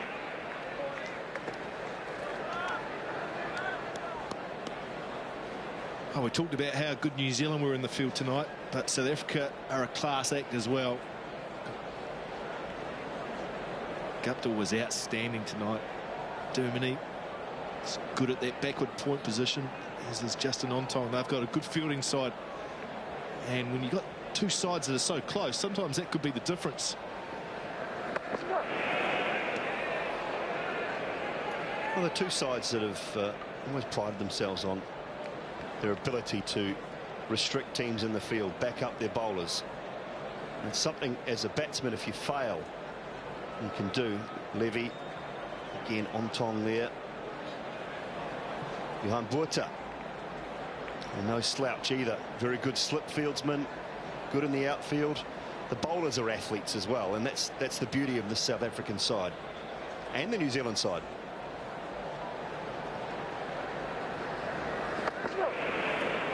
Advancing again. Good bowling this from Southee. Slightly slower. I'll throw it back to you, Dawley. As a bowler, that must give you supreme confidence to know that if you bowl bad delivery and it goes close to a fielder, not that you ever did, but if one just slipped out, that people are going to cut it off in the field. The ball goes in the air, they're going to catch it. Fielders backing you up, really important. Oh, absolutely. And your key fielders in key positions. Oh, it's great. It's great to have terrific fieldsmen. Chris Harris, Nathan Astle, yourself patrolling the covers, Macca. Pulled away this time. That will be four. Timed nicely from Rob Nichols. Too short. And he was quickly onto it. First boundary for the night for Rob Nichols. And Southee just too short. Nichols loves it here.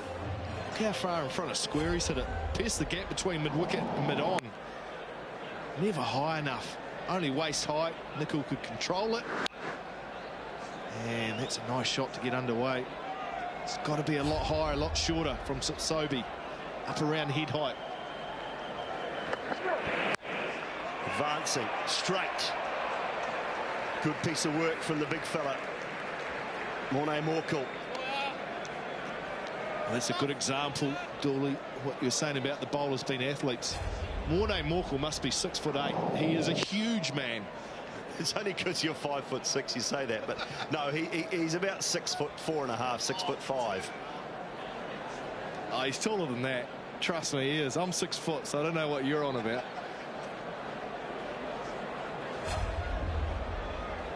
Saved his side 3 runs there. Really important.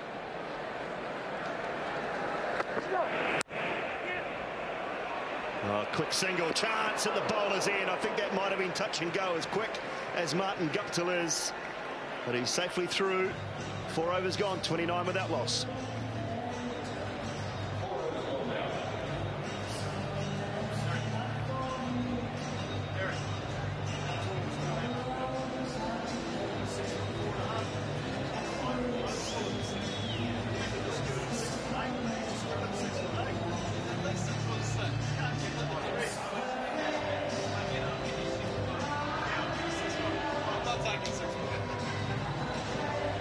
I'll take my measuring tape out next time.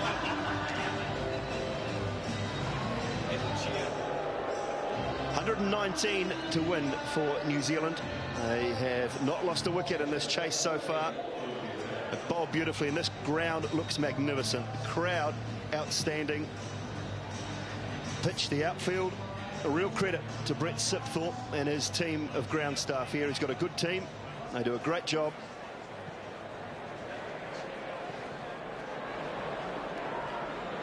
Duminy and Morkel into the attack. Look for the extra bounce here. Straight away past the bat. A little bit more pace and a little bit more bounce. Straight away at first ball, 143 clicks. Yeah, good start from Morkel. Extra bounce. Guptill has to be careful of that. He really is the leader of the seam attack. Interesting that he doesn't take the new ball. Look at that record. Average of 16, RPO for an opening bowler who bowls also at the death of 6.44. Outstanding. Not many get him away. Quickly down to that as well, off his own bowling. Wow, he let it go at 145 to Martin Guptill. I reckon it's come back at him about 155. Didn't have time to get his hand out the way, halfway out the arm. He's just thinking, oh, I'm not sure I'm going to bowl that full to Guptill again. Yeah, I'm not sure the next one's going to be in his half. Man back on that boundary at deep square again. And third man on the boundary. Yeah, there it was. Again, pace. Can't play the short ball, eh? Very polite, Mornay. Very polite. I wonder if Morkel's South Africa's version of Tim Southee. He's going to be the enforcer. Wasn't really short enough for that shot from Guptill. Morkel straight in his face. AB de Villiers trying to stoke his players up. I love this. This is great. Love seeing it. It's very well bowled too. Like a change of pace. Not bad when your slow ball's 127. It's not bad at all. I wish. That was your quickest ball, Dolly. You're not wrong. Mind you, I'm only 6'4", not 6'8", Mac, so.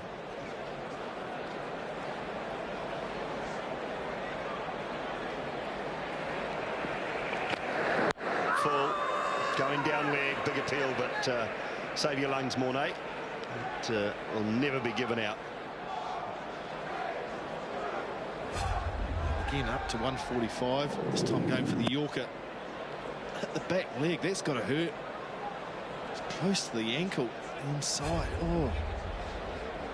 Morkel's interesting, Dooley. He's got this little superstition where he does this little half circle before he runs in. You watch him just. There he goes. Walks back towards the batter, then does a wee. 180. Away we go. Every ball. Well, it doesn't make him giddy, which is good. And that is a terrific start. Very good over, Morkel. 5 overs gone. It's 30 without loss.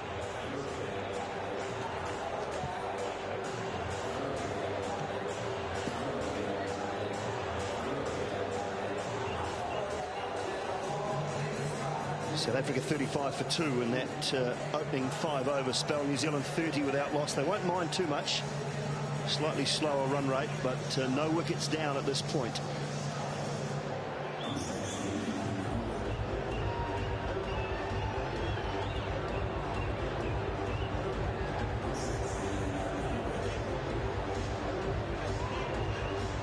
So Lamwabo Sitsobi is going to continue his third over. He's got none for 14 from 2 and a change in the commentary box. Barry Richards and Ian Smith. Thanks, Dooley. Coming at a great time. Still 1 over left in terms of fielding restrictions. Last over for New Zealand to really gamble. But at this stage, everything's very manageable. Haven't lost a wicket. Pressure on AB de Villiers to try and create something. Manufacture some pressure from somewhere. He's got a smile on his face, but deep down he knows he's in a fight here. I think what they've done well, Smithy, they've come out the blocks, the Kiwis, and they've targeted Levy, and now they're targeting Sotsobi, knowing that those are the 2 form players. Those are the guys who did well in the first game. And that's a ploy that the Aussies used over a number of years, and the Kiwis have carried it over here. Try and target the best players, put them under pressure, and that puts the rest of the team under pressure. So Sotsobi, just see how he steps up now. Didn't step up very well there. That is huge. That is one of the biggest hits in terms of upper stand I've seen at this ground. Geez, I'd love to see that on one of those little RPL grounds. That would have gone from Mumbai to Hyderabad. That was a biggie. A huge hit. I think a little bit premeditated. Dropped in the slot, tried to bowl a slow delivery, and bang. Wow. He knew straight away. Catch that. Well, that's a very tall stand here, and that has gone some, I would think, about 40 rows, 45 rows up. And it wasn't a loopy one, it was all power.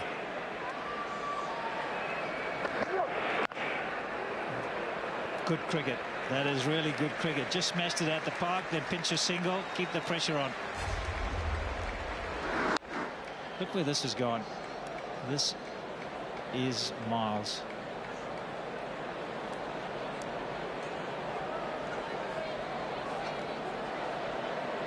.103.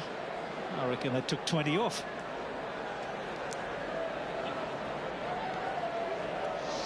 Well, it's a long way up the road from Hagley Park, where he took a hat-trick. Southee.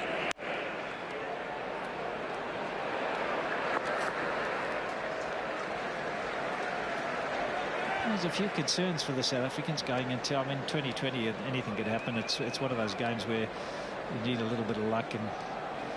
But South Africa have got a little concern at the top of the order. Colin Ingram is looking a little bit out of sorts. And of course, Duminy is not, he's a good player, Smithy, but he's a good player when he's mixed with somebody like Levy, where he can nurdle it around for a while.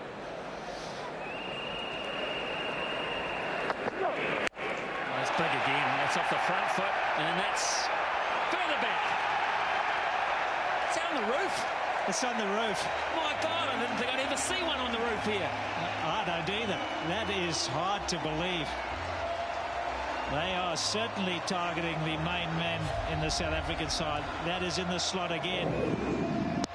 He's trying to take the pace off it, but the batsman's put all his pace onto it. Look where this has landed. This is huge. That's nearly put the fire alarm on. Well, if that's not 125, I'll go he. It's got to be. It's on the roof, man.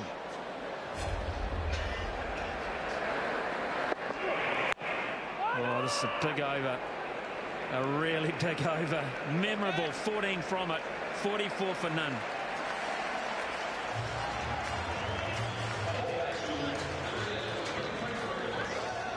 We're both sitting here, Barry, shaking our heads. I don't think I've seen one that big. It just defies belief. I reckon if I stood at the bottom of that stand, Smithy, and tried to hit it as hard as I couldn't get it there, and he's got it from the middle. I think our grey hair tells us, it tells everyone that we've seen a bit of cricket, but at least we got some. Two biggest blows I've seen in succession.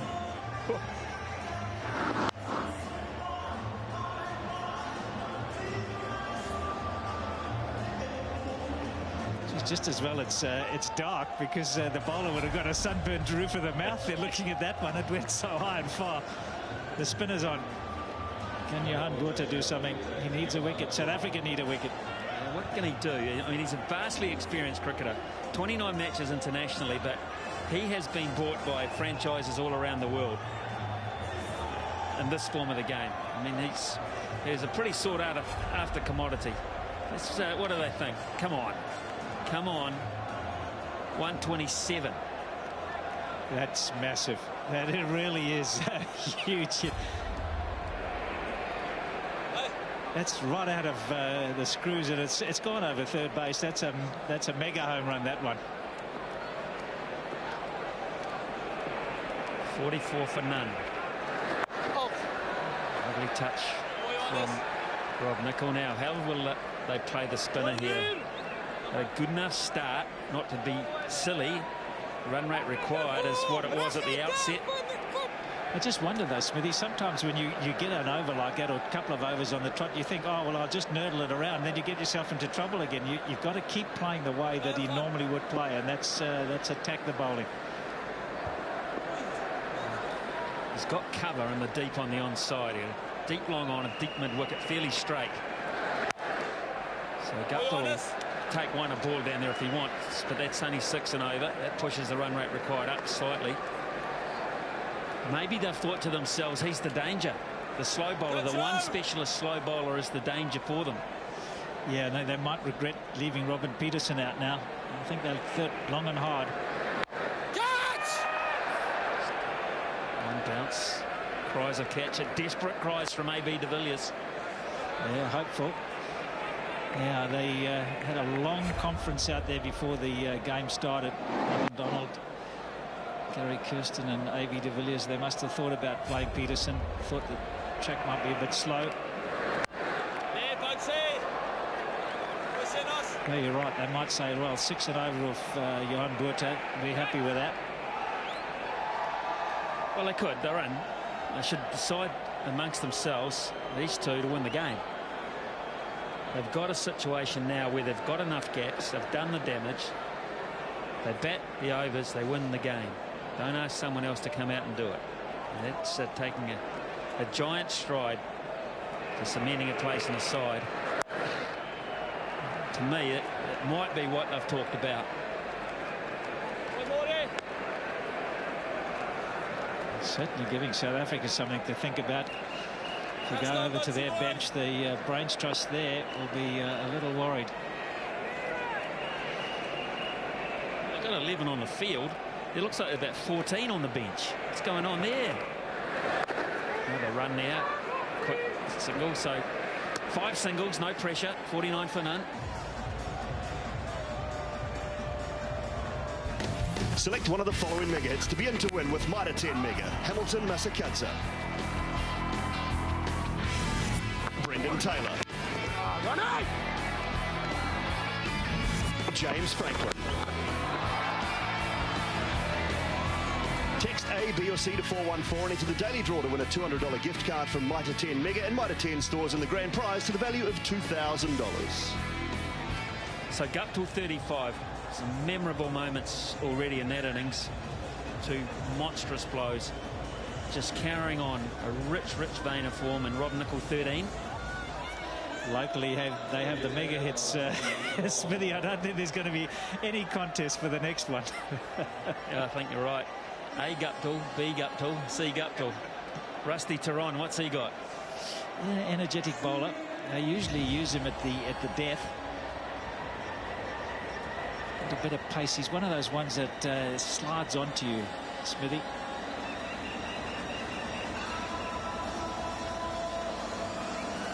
His work cut out, mind you. It just seems that the more pace you provide on this sort of wicket, the easier it is to hit. That's why South Africa have got to do a little bit of homework about changing up the pace and utilising that.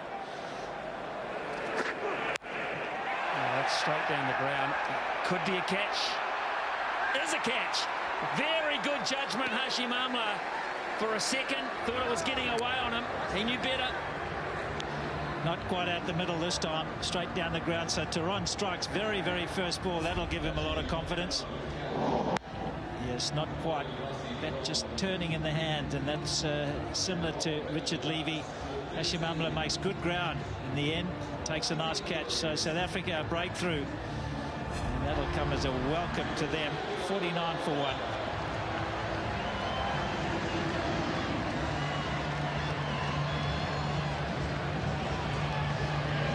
Very good partnership. 49. Still just held its line a wee bit, and Rob Nichols was looking a bit onside, and he knew he never got enough to threaten the rope. The only part was, did he time it poorly enough that Amla couldn't get to it? And in the end he did, and it was beautifully judged. The arms were quite outstretched, but he had it seemingly under control from the outset. Well taken. And as you say, great relief for Tehran, for AB de Villiers. Get a wicket, maybe change the momentum, but enter Brendan McCullum. Yeah, 2 very experienced players here. They should cruise to victory, but just never know in 2020. McCullum will see this as a golden opportunity to win a game against South Africa, to strike early in the series, get some momentum going. Feeling he won't be silly tonight. It's a wide, so that's a gift. But Brendan McCullum of late, especially since the captaincy, is prepared to wait, prepared to build, and he's now got a platform to work from.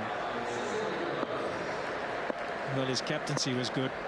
He was aggressive when he needed to be, thoughtful with his bowling changes. They'd obviously done a lot of planning, and full marks to him. So 3 inside the circle on the offside, 1 on the on. It's the field confronting Guptill. That's going down leg side, missing by quite some margin. Cruel man, Smithy. Going that far down, was it? I don't think Rusty Tehran's all that convinced. Come on, Barry. Let's have a look. Okay, it's going down just. What? Can see all 3 stumps, man. Hey, listen, it hits the bat and you're not out. Oh, it's going to be a fun 7 weeks, this. Oh, this is better from South Africa. Just a little bit of heightening of pressure.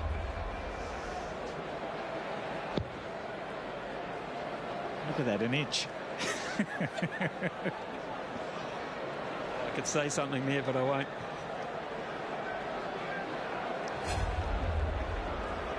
1.3 overs gone, 50 for 1. Good pace though, 142. He's right up there.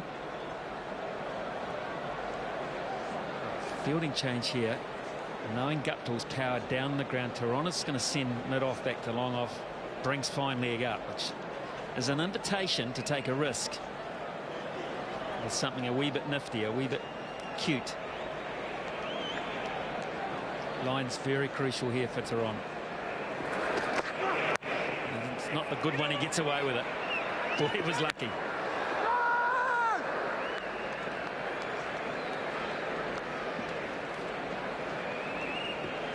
The old double bluff, going for the LB again. Second shot in the over.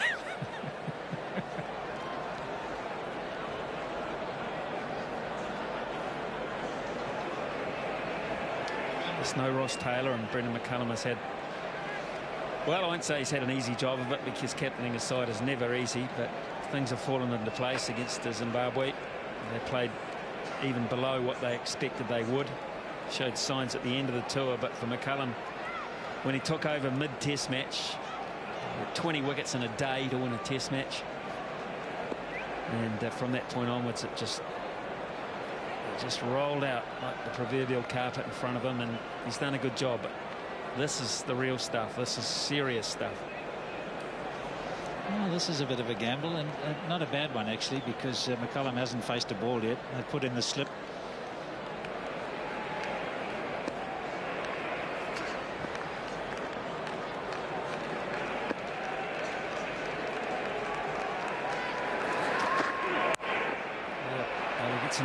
With another one, but he's overstepped, so that's a big no-no.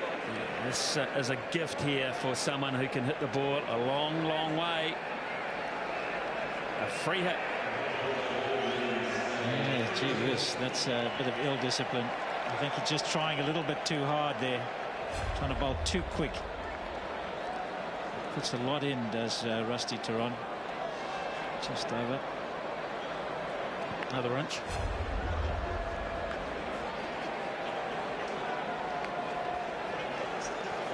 So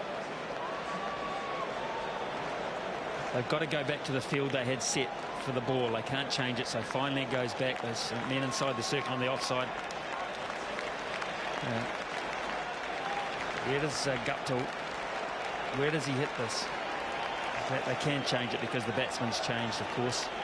It's not McCullum on strike. I sometimes think if you cop the no ball, you should be allowed to go back and have the hit.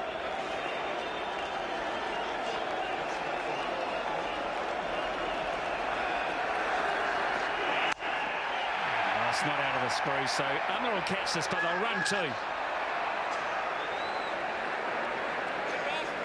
Save the hands. Let it bounce. Off the bottom again. That was a bit of ill discipline, and they sort of, the fielders are running a little bit everywhere, Smithy, and that's always a sign that the captain's not quite on his game in terms of thinking. Well, McCullum knew exactly the hang time would give him a chance to turn and come back, and it probably helped him the fact that he let it bounce. He'd have really attacked it and caught it on the fuller. He may have threatened a run out. I'll pinch another one here, even though Guptill has to do a bit of a wide berth. 8 overs gone. It's a neat 7 at the moment, 56 for 1.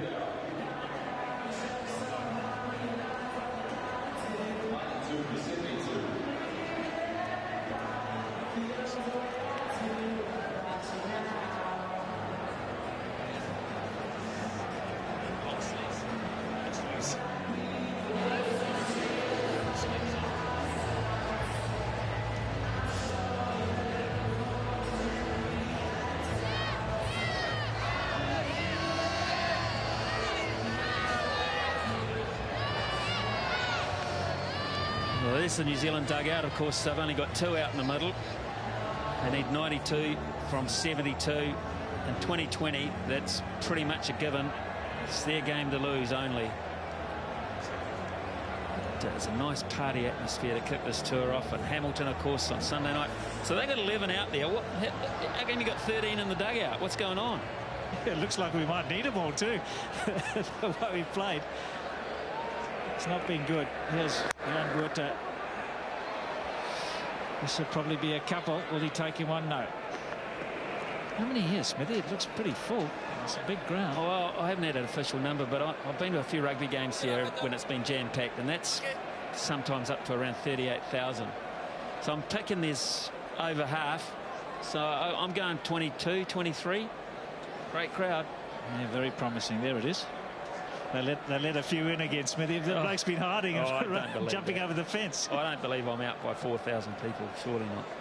Look, maybe the freebies are at the top, very top story. They didn't count them. This is what McCullum is doing of late. This number 3 role where he's just easing himself into the innings, controlling the situation. And he's targeting the fielders that he wants to target. Duminy and Morkel, not the quickest. Amla, not the quickest. And they seem to have knowingly where to hit it. Catch it! Oh. Catch it? It went like a rocket. He is in prime form, Guptill. He hits the ball so hard. Just flies to the boundary. Well, he commits himself, doesn't he? Commits himself to every shot he plays. He doesn't half hit anything. It's just everything goes at it. Goes through the ball.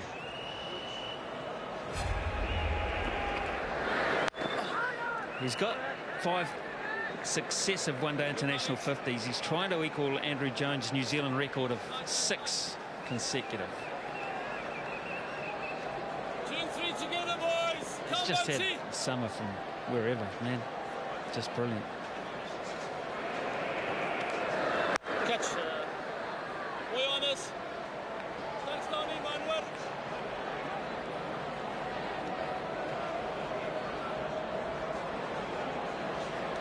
This will be a real wake-up call for South Africa.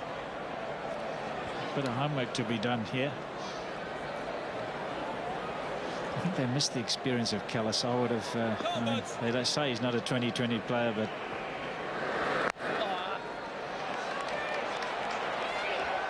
Great save. Terrific commitment from Albie Morkel. Need more of that, though. 9 overs gone, 65 for 1. How can you be what some people regard as the greatest all-round cricketer in the world these days and not be a good player at any form of the game? Too hard to answer, Smithy. It's a fair question and one that I would have asked myself. So I'll turn it around. Why aren't they picking him? I mean, he's played RPL and he's good. Well, I tell you what, this New Zealand cricket side, they're pretty happy he's not here. Pretty happy. So Gary Kirsten making some notes there. Coincidentally, of course, both these coaches, Gary Kirsten and John Wright, have been India's 2 most successful coaches. And that's not an easy country to coach. You're under serious pressure there. Yeah, ask Greg Chappell. Poor old Greg. Torrid time there, you're right. It's not easy, and they've done a great job, both of them. Gets away with that. Another front foot, no ball. So this time Guptill says, you have a crack, Brendan. It's another free hit. Indiscipline. They just can't do it in 2020 cricket. just get the feeling that they're pushing a little bit, trying a bit too hard. How much over is this? Inch.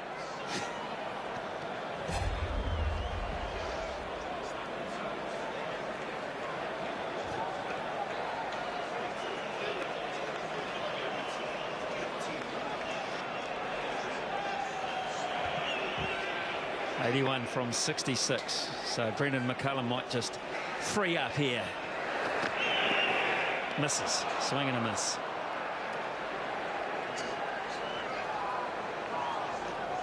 I suppose it's pretty tough when you think about it, Smithy, but losing Graham Smith, loss of form, and Jacques Kallis not coming in your top three when they've been so much part of the team for so long. It's a tough ask for the youngsters. Well, a lot of things have got to go right for you when you replace that kind of experience. A lot of things have got to go right. And you need the opposition to help you a bit by not playing so well. And this New Zealand side at the moment is pretty much on top of its game. Loving their cricket. You get two here if they want. Quite easily. Didn't even go outside the circle.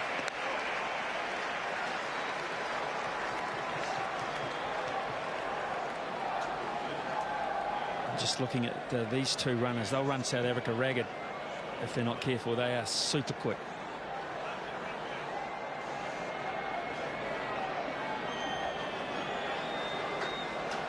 So for that reason, AB de Villiers has got his inner perimeter fielders about 3 or 4 metres inside the circle, hunting up, looking to create infield pressure. McCullum will push again, but this is hit just a little harder. Good pace. Did I see 150 come up there, Barry? 150. There it is, first one, I think.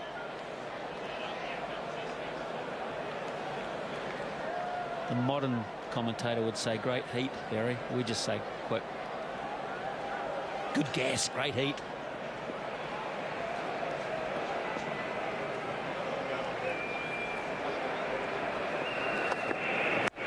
How about that heat? Straight over the top. 143.6 goes back even quicker, and Guptill has 50 yet again. He's strong, this guy. He really is, and he hits straight and he hits it far. Mind you, South Africa haven't helped their cause. There's a lot of balls on a good length. To a good player like this, he's going to punish you. You've got to get it full in the block hole, or you've got to get it up around the chest mark. They haven't done either. It's good pace and it climbs, but Guptill is just in supreme touch. Another 150.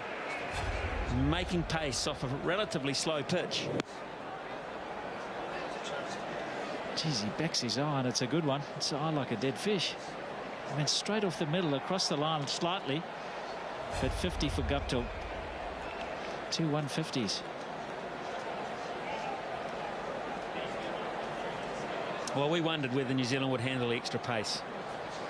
They've been facing 128, 130, maybe 132 every now and then. 150 this is. So a dot to end. Another good batting over. It's 77 for 1.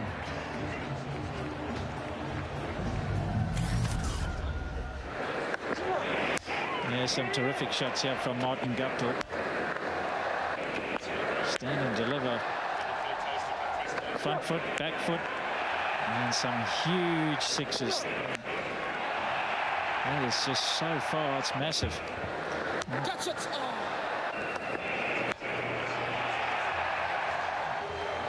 They're out of there. 50, good one.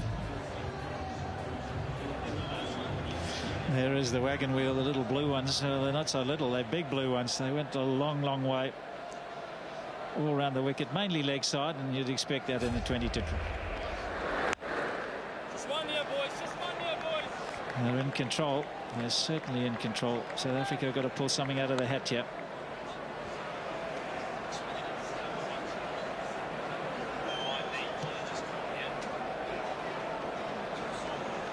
The the skyscrapers. And New Zealand well ahead. Mark Richardson in the commentary box, relishing all of this, loving it. Have I what? It's been some special stuff. Martin Guptill is just in unbelievable form. And the best batting you will ever see in this form. And it's just time and time again. And it's smart cricket by McCullum too. Brendan McCullum realises the man is in form. Just give him the strike, run it around. He, by nature, is a very attacking player himself, but he summed up the situation and said, over to you, Martin. Yeah, he's the sort of player who likes to get on the act as well, but I thought the way he managed the New Zealanders in the field, he showed great strategy, and now he's prepared to play second fiddle. Not often does Brendan McCullum play second fiddle to anyone when it comes to the exciting batting stakes. And a good performance as captain. The coach will be pleased. The team will be pleased. Yeah, Boatsy boy. Just one here, boys. 1 wicket here, man. And the two bowlers operating at the moment, Porter and Morkel, are the pick of the bowlers for me. South Africa look to be lacking firepower from the rest of them. Probably needing another slower bowler right now. It's pretty good over that from Porter. 81 for 1.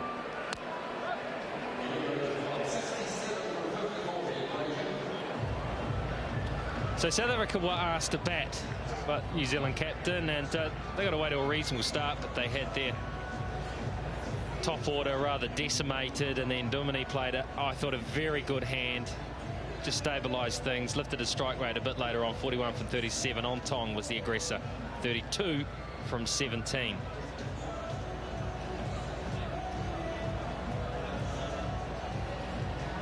Slow bowlers were utilised pretty well, but it was a top performance from Southee. He was in the face of the South Africans all night. He bowled his 4 overs, picked up 3 wickets for 28. Good performance there. And Bracewell was very handy, 3 overs for 10. And Brendan McCullum opening up with brother Nathan McCullum, who did a fine job as well. 4 overs, 1 for 16. In reply, it's pretty much been all the Black Caps.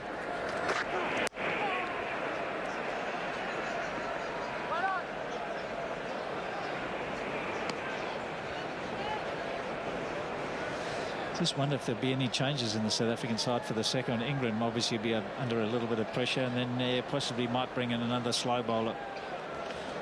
Robin Peterson might be the man to come in. To swap that cap for a thinking one for Gary Kirsten.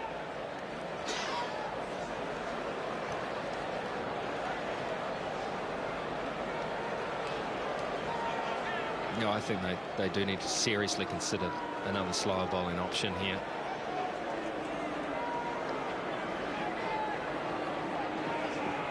They haven't got it. They've got to do with what they've got here tonight. About 7.5 per over required. No, they got away with that one.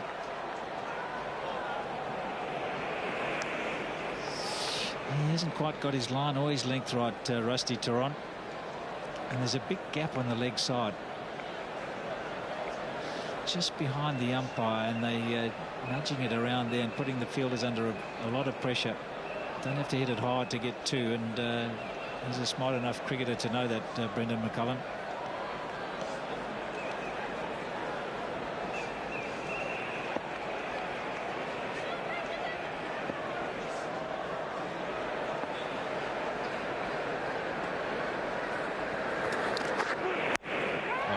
Skews this one away. He's got it in a gap too. Not hit where he intended. Just a couple. 143k there from Tehran. He's showing more pace than he showed in the warm-up game, actually, down in Christchurch. I wondered how long it would be before he couldn't contain himself anymore. Brendan McCullum to try and get in on the action. Got it square enough to miss the fielder.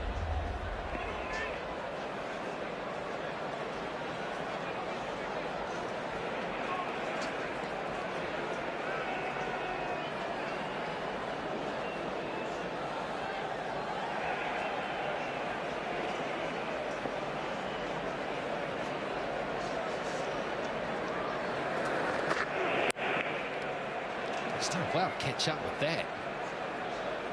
If he'd missed that, it would have been a wide. Not to quite see the benefit in getting that one down a fine leg. A little wry smile from Brendan McCullum.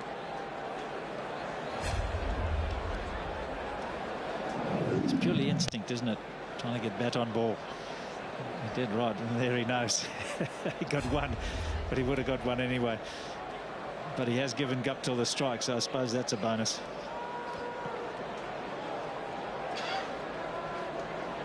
He's very deliberate bowler. Tehran takes a long time to think about what he's going to do and come up with his plan. Not happy with it. I think he's just lost his run up a little bit here as well. Yeah. You see all those lines, and I suppose you can get easily confused if he's walking from the mark and then he's trying to hit a line, and there's about 4 of them there.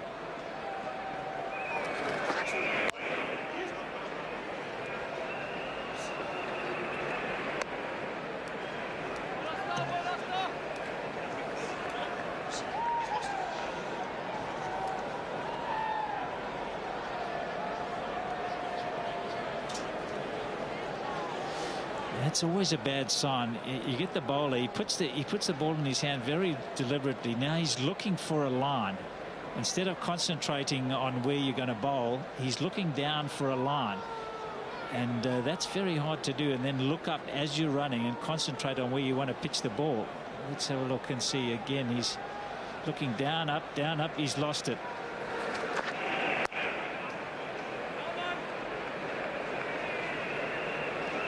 In the end, it wasn't a particularly bad over for him, though. 7 off it, 88 for 1.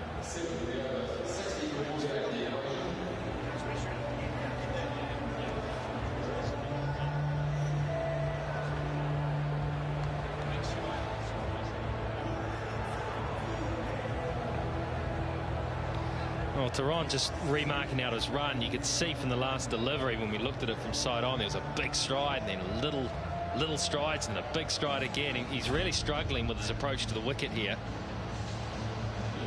Where is this? Oops, where am I? Yeah, he had to put so much in. In fact, that was so slow in terms of his normal delivery. It's 114.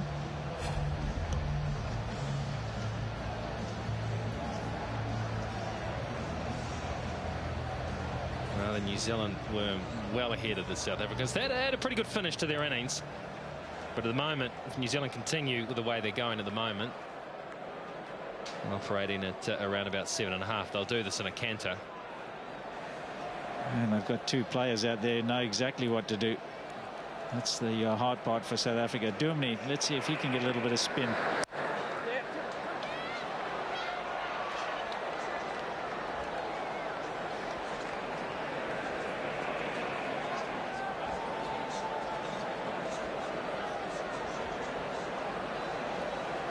Started off as a part-time spinner, but he's been utilised a little bit more in recent times, particularly against Sri Lanka in slower tracks. Bowden got one through. Brendan McCullum getting an inside edge back onto the stumps. So another slow bowler, which is what required, has done the job for South Africa here. Just a little bit of turn. Got caught with his feet together. Brendan McCullum, not often that happens. He didn't move his feet at all, just wanted to stand and deliver. And a little bit of turn here, just enough to get the inside edge onto the pad, and see you later. And so McCullum departs for 16. 90 for 2, still in control, New Zealand. You'd look at those figures and you'd think that McCullum had done a poor job, but he hadn't. He had supported Guptill very well. In the end, he wanted to get on with it, and G. Wright just stood there and flayed the bat at it. Inside edge. He's very, very disappointed with himself, but this is what's needed. This is the trust in the other spin bowlers that I feel maybe de Villiers needs to find. Well, there's Robin Peterson. He's an experienced bowler as well, left-arm spinner. Let's see if this just turns a fraction, just enough to get the inside edge of that bat, and then onto the pad. That's always an unlucky dismissal, but not good footwork, and he's paid the penalty. Right, came Williamson, who finished the game off against Zimbabwe and Hamilton so well. 20 from 5 balls to bring that game home. It's very early, so he's not really a genuine 158 striker in his career, but he's a very clever batsman and a good one to have in this situation. Run rate's totally under control. Down! It's just been too many soft, that one off the mark. It just relaxes the batsman. He knows he's off the mark, and there's no build-up of pressure there. And the opposite happened when South Africa came in. It always took them a little while to get off the mark. The field placing was tight, it was good, and it kept the pressure on.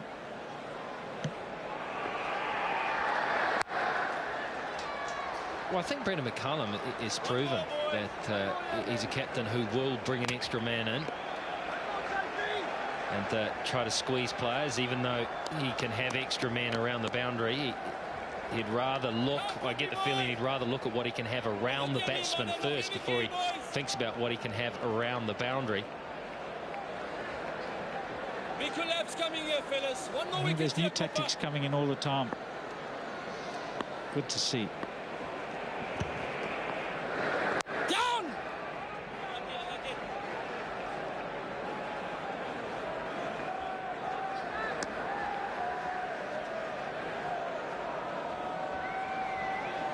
One away from a big collapse, boys. Big expectation here, fellas.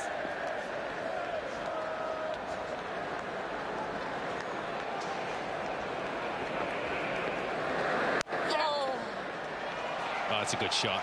He just waited and waited for that and then just hit it behind square. He knew he could pick up 4 there, and he did. He is in scintillating form.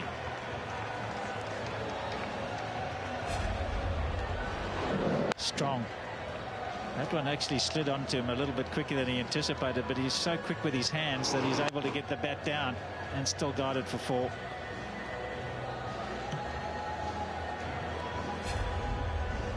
So the first of the T20's been played out here in Wellington tonight. Then we go to Hamilton, followed by Auckland, then into the one-day internationals. 3 one-day internationals. Wellington, Napier, and then Auckland, and then the 3 test matches, Dunedin, Hamilton and Wellington. 3 very good venues for test match cricket in this country as well, and many people are looking forward to those fixtures. Take your sweater to Dunedin. Remember that 8 years ago. Gee, it's freezing down there. Did you bring your thermals?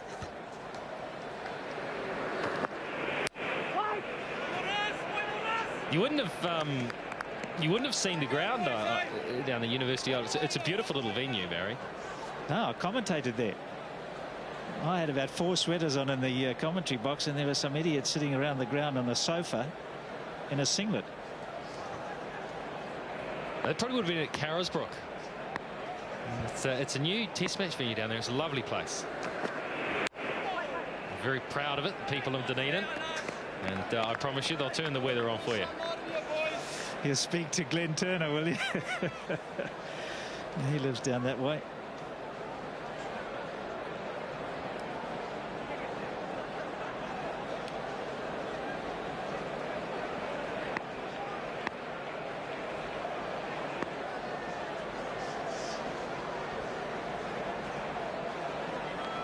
He's really thinking about his field sets here, Abby de Villiers. He needs wickets, and the way he'll get wickets in this game is by trying to squeeze the new players and force them into shots. And he's going to put a big attacking piece in. A first slip, Ingram, more at probably 1.5 to 2.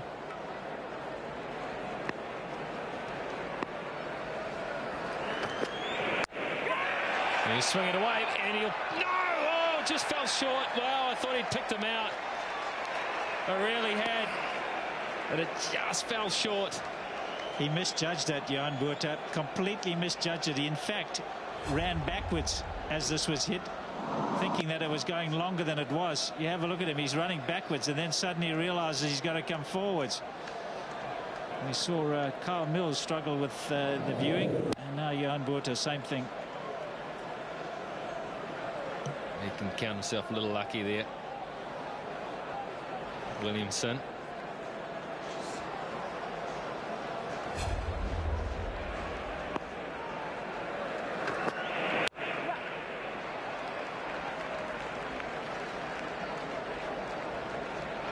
That's the 100 for New Zealand, up in the 14th over.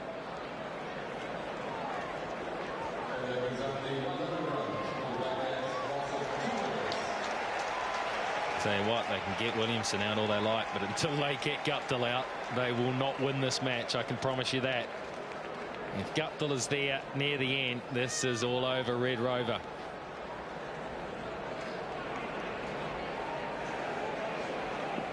You should be smarter than to know that. Can't call it. Commentator's curse. Oh, good fielding, brilliant fielding. Nearly generates a run up. That's what they need. They need some brilliance. Nearly came from Duminy.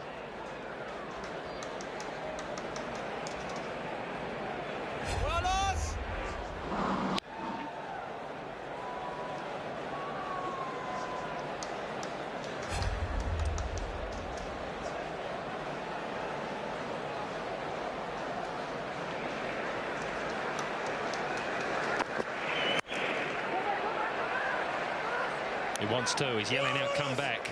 And they will come back. Williamson is super fast. Turn 1 into 2. 102 for 2.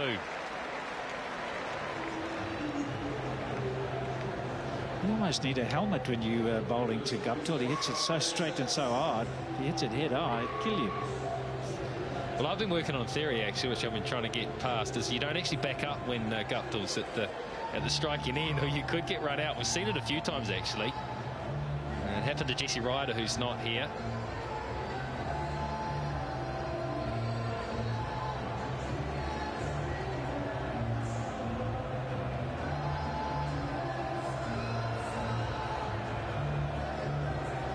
.64 from 45 for Guptill, and he's been very good on the onside, very good straight as well. 26 of them down the ground. It's a good high proportion in this form of the game.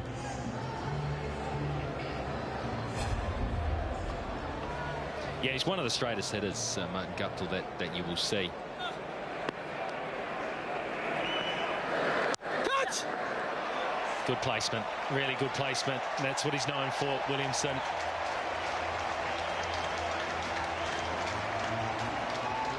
They've taken advantage of every bad ball, New Zealand.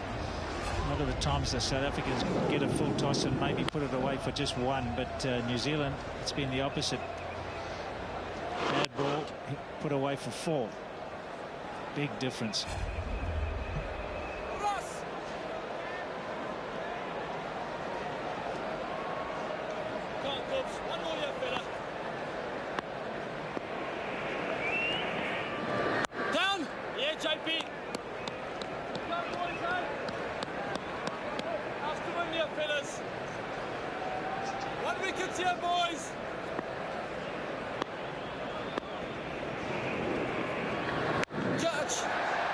Now, how well has he hit that?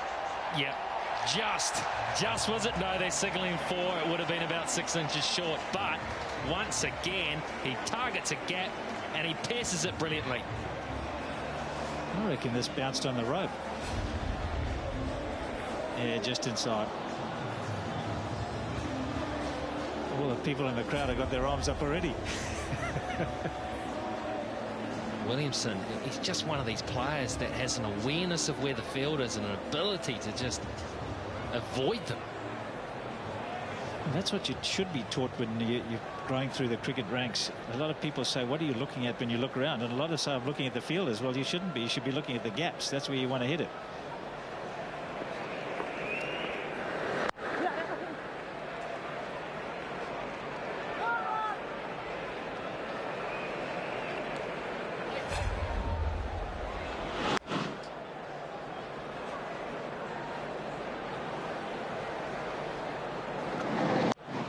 The biggest boundary on the ground, and the angle he hit that on, it wasn't far for going for 6. Have you seen a bigger one than the one that Guptill hit?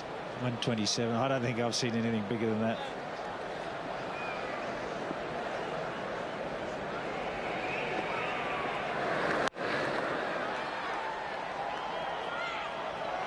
It's rather missed out there. Martin Guptill, the form he's in, you expect that to go 100 metres at least. A ball like that. I reckon that 127 should have been given 12. In fact, that almost surprised him. Well, maybe that's a tactic they should try, the odd bad ball. It's a big gamble, though. Look at it, and how easy was it? It was timing as well. It was so easy for him. It was a moon ball. Go!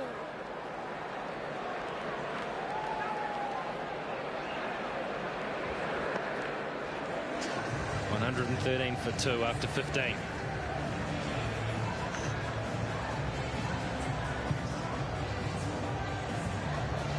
New Zealand well in control here. They're 12 ahead and 2 less wickets. It's all New Zealand. They don't need to do anything special here. Just keep going the way they are, and they'll bring this game home, and they'll make a statement in this series very early.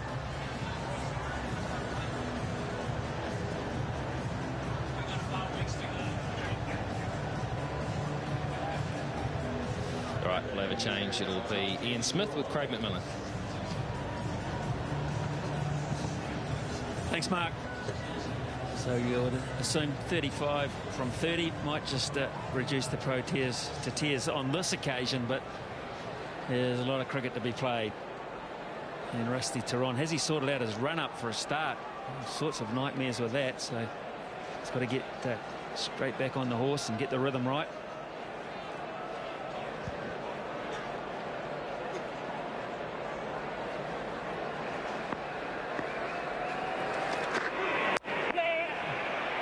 Couple quite high on the bat. You know, Macca, 7 years ago today the first 2020 international was played. 7 years ago today, and from the New Zealand team that played in that match, McCullum and Mills are still playing, right? Brendan McCullum and Kyle Mills are still playing. You played. Now then, who are the other 8 players?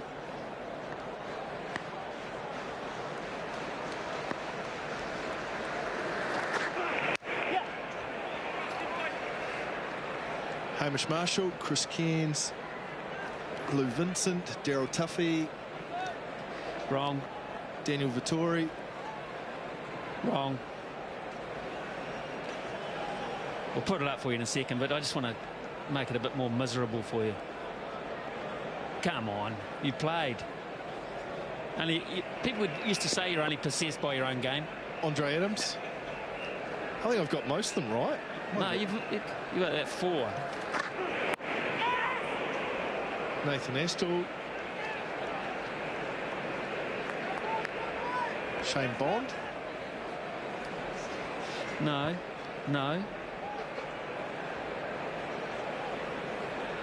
Storis.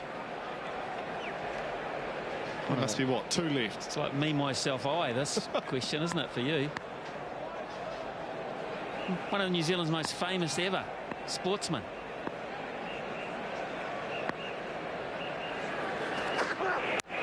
Jeff Wilson. Any more clues you want? Put it up. Come on, put it up. Put it out of his misery. Here we go. Fleming. Remember him? Oh, Fleming. How did he make that side? Skippy Sinclair. I got Hamish Marshall. I got Adams. Got Tuffy as well. Yeah. Sinkers. There you go. So that was 7 years ago today. Now back to the present. Seems like yesterday. Something you know something about. I feel it. Seems like yesterday. Rushed away. I'll tell you what I remember from that game. Ricky Ponting getting 90 odd and just going ballistic, hitting Jeff Wilson up on top of the ASB stand. 98. Yeah, he took to Daryl Tuffy as well, 1 for 50. And we were well short that night. I think in terms of best dress, we looked better that night. We had them full moustaches, and Hamish Marshall had the afro, had the beige on that you wore in the mid-80s, Smithy. Yeah, well, you officially let the uniform down. Australia winning by 44, and Ponting's innings was immaculate. And so is this run chase here tonight. It's going all to plan at the moment. 118 for 2, 4 overs to go.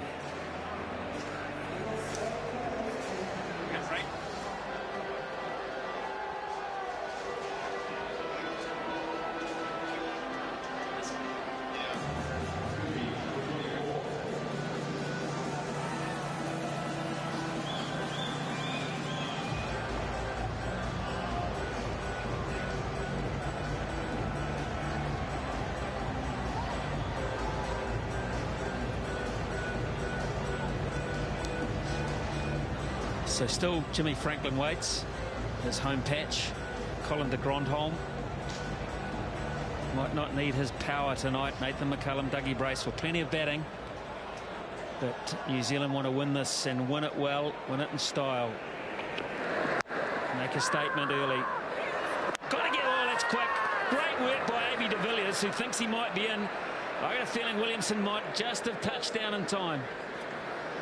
Well, it's outstanding work from de Villiers. That's why, when he didn't have the wicket-keeping gloves on, he was one of the best fielders in the world. Look how athletic it was. Yeah. Oh, it's one frame. One frame, Smithy. That's unbelievable work from de Villiers. It's just one of those nights, isn't it, for New Zealand? So, big fat green light coming up for Kane Williamson. He probably doesn't realise how close that was. Well, in real time. Real time, so close. 30 from 23.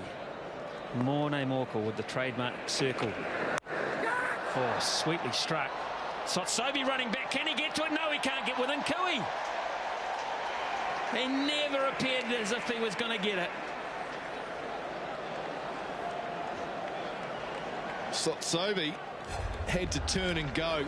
Instead, he was looking up in the sky. He had to put the pedal down and go fast. He was always just out of reach. He's never going to get there. Bit of extra bounce there. Guptill lightning fast. Frustration for Morne Morkel there. He did his best, but he was just a yard or so too slow. Guptill might have winded himself here, having to put in the big full-length dive. It's good work from Morne Morkel. And you're that tall, it's never easy getting down, having to flick the ball onto the stumps. Did a good job. Guptill called yes very quickly. It's really good work from Morkel. It's past the second line. I tell you, who got hurt the worst was Kane Williamson. That doubled him over.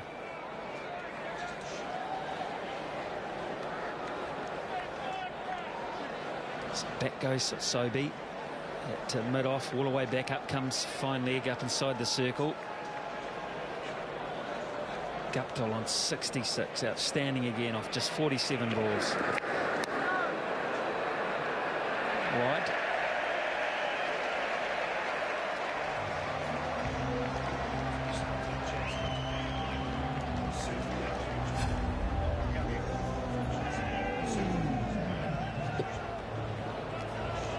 Yeah, that hurts the inside leg. Height's always an issue there. Going well over the stumps. Crunch down the ground. Nice fielding. Good under pressure, Southee.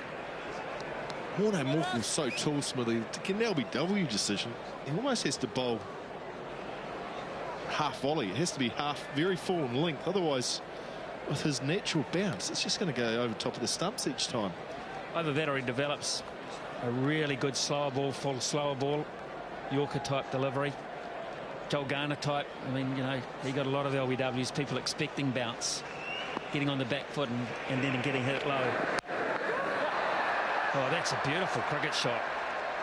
Terrifically weighted for 4. It's really clever. It's clever and it's class from Williamson. Morkel gave him the leverage to get under it, hit up and over point. Look at the way he stood tall on his toes. Always had the intention of hitting it in the air, just picked his position. Great placement. Not an easy shot to play, but Williamson made it look easy. Yeah, it's good batting. Until there. Until there. Oh, Murray Mexted in the middle. He didn't like that. He did not like that at all. The shot was good. The call was bad. Yeah, the batting was good. The running was awful. He's hit it straight to the fielder and called yes. Look at it.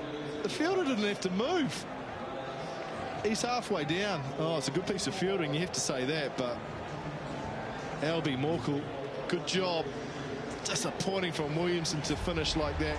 He's run himself out for 24. New Zealand won 27 for 3.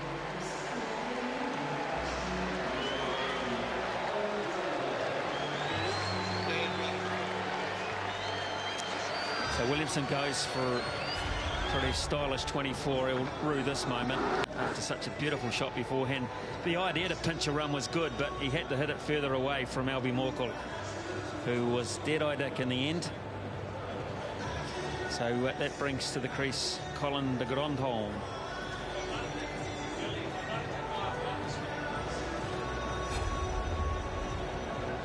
Wow, it's a good opportunity for de Grandhomme. Had a little bit of a taste of it in Hamilton against Zimbabwe. This is his 3rd match. He's only batted the once, so he's got the opportunity. New Zealand 21 from 18 can bring New Zealand home.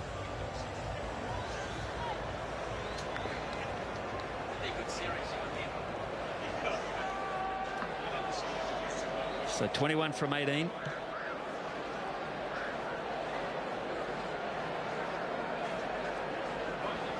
Desperately need a couple of quick wickets. The skids under New Zealand. Rusty Tiron might have got the rhythm back. Just a missing down leg side again. It was full, but AB de Villiers can't believe it. But I think this is missing leg stump once more. Let's have a look and see if there's any bat on it as well. Oh, that's maybe going to clip leg stump. Barry Richards has given it out back of the commentary box. Rusty Tiron, AB de Villiers can't believe it. He's saying, what was wrong with that? Just hasn't been their night tonight, Smithy. Well, Grandhomme's been credited with a single off the bat there, so that takes it out of the frame straight away. If he believes he hits it, doesn't matter about the line. No, I believe it was missing leg stump anyway.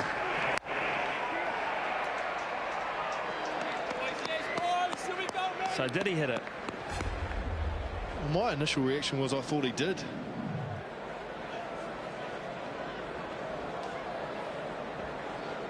No, it's the double noise of pad on pad. Goes boom boom into both pads, and it sounds sometimes wooden. Okay, hitting leg stump, so there you go. So I'll take the hit with the umpire.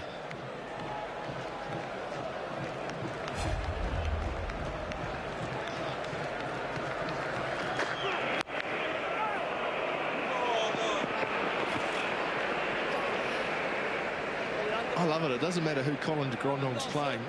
He just tries to hit sixes. First, second, third ball, doesn't matter. De Grandhomme just wants to plonk one out of the ground. There's no real need to do that at the moment.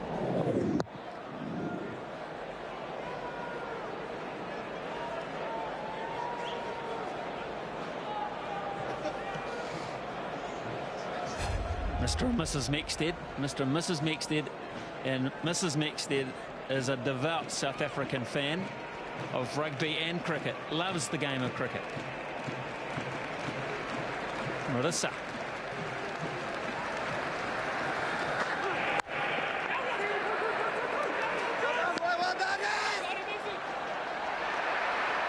Good running, really good running from de Grandhomme. The call for 2 was early from Guptill. And de Grandhomme did well. Well, Mrs. Mexted might be in for a tough 4 or 5 weeks in, Smithy.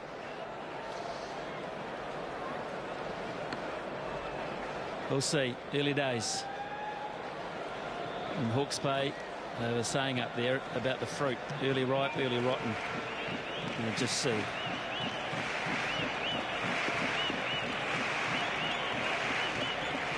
Tent.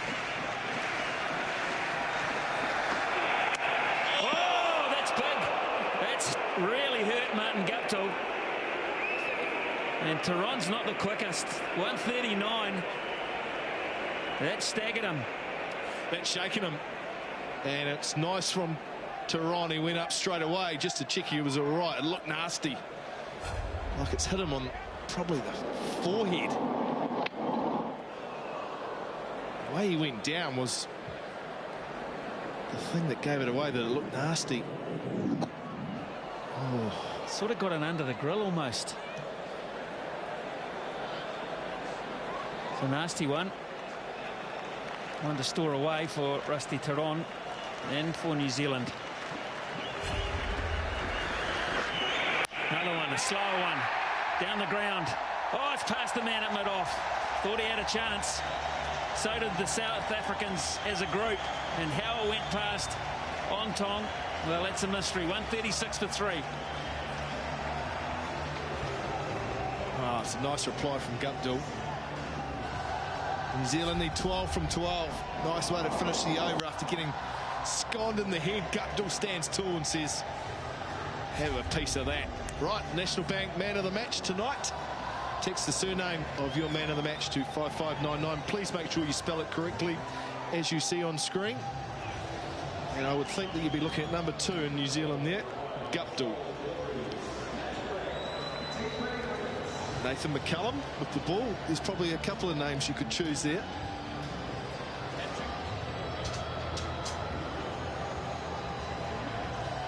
So 12 from 12. Smooth, this is where you finish it with an over to spare.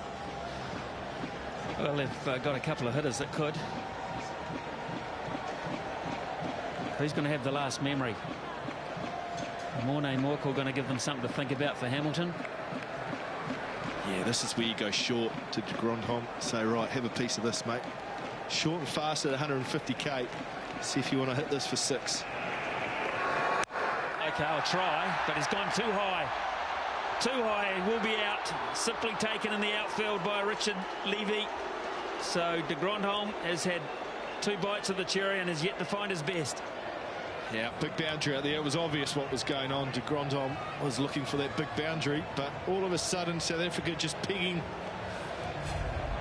New Zealand back a bit, taking a couple of psychological points into the next match in Hamilton. Richard Levy takes an easy catch. So New Zealand have been pretty dominant today. De Grandhomme goes for 2. New Zealand 136 for 4. But they won't want to lose any more wickets. It has been a dominant display from New Zealand, but South Africa peg another wicket or 2 back, then they can take some confidence. The bad shot. It's just a little bit high on the bat, perhaps a little quicker than he's been used to. And Richard Levy wrapped the hands around it safely. Message for the fans behind him.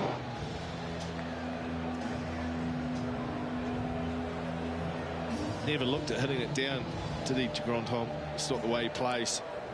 It's 6 are out. Unfortunately, in recent times, it's been out. So Jimmy Franklin at the non-striker's end. Big round of applause for the local boy. 12 from 11. Franklin will look to come back. I don't think there's 2 there. It's a good call in the end.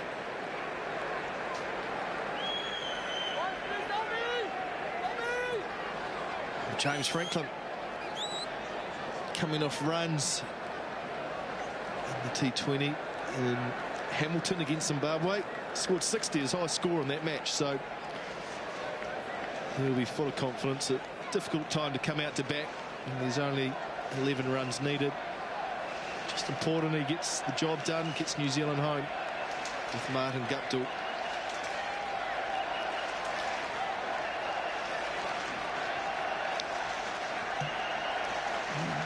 Maybe the Villiers could gamble here and bring players up inside the circle and perhaps cause a bit more pressure on James Franklin, but he hasn't done it. And a slip. I'd like to see a slip and play. He can really put some pressure on here. Try and pick up an extra wicket.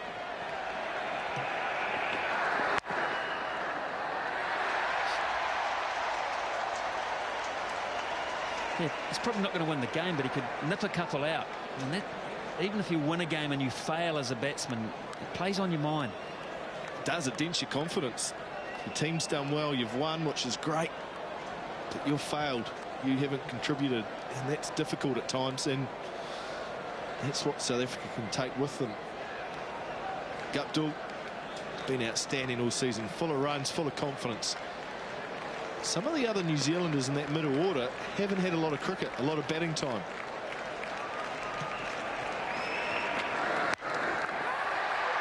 Still land just in front. So good over this from Duminy and Morkel. Too little too late. Duminy the fielder.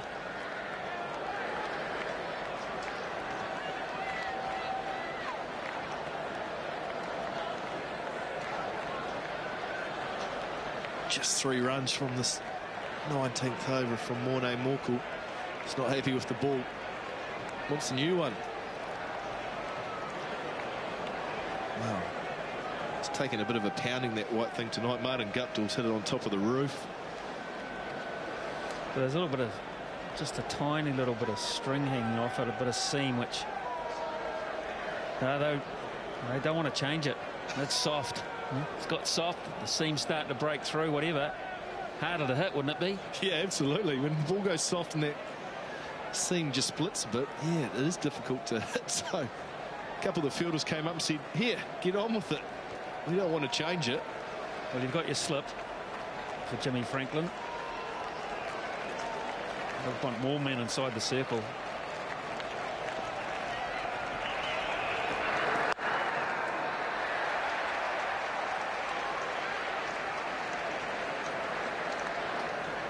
I'll tell you what, Smithy, runs 8 needed. If he can bowl a dot here and keep James Franklin on strike, all of a sudden you need 8 off the last, and if it's a good over with the first 2 or 3 deliveries not going where you want, you can lose this game. Well, you could. You'd kick yourself all the way to Hamilton if you did. Martin Guptill has done the maths pretty well. He keeps the strike. Going to come back for a second. Just a little indecision down in the deep, maybe a little fumble. 1 becomes 2 and the equation becomes 6 from 6. Well, it was a really good over from Duminy and Morkel. Really was. And he'll be disappointed that that last ball went for 2. So, game 2, T20 International in Hamilton on Sunday. Sky Sport 1 live at 6:30 between these two sides, New Zealand and South Africa.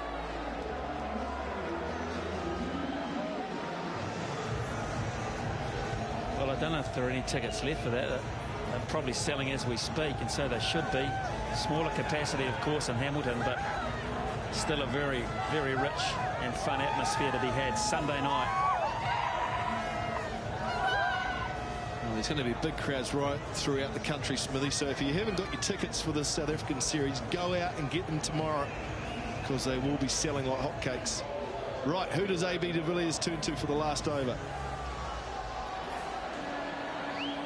Goes down a cog.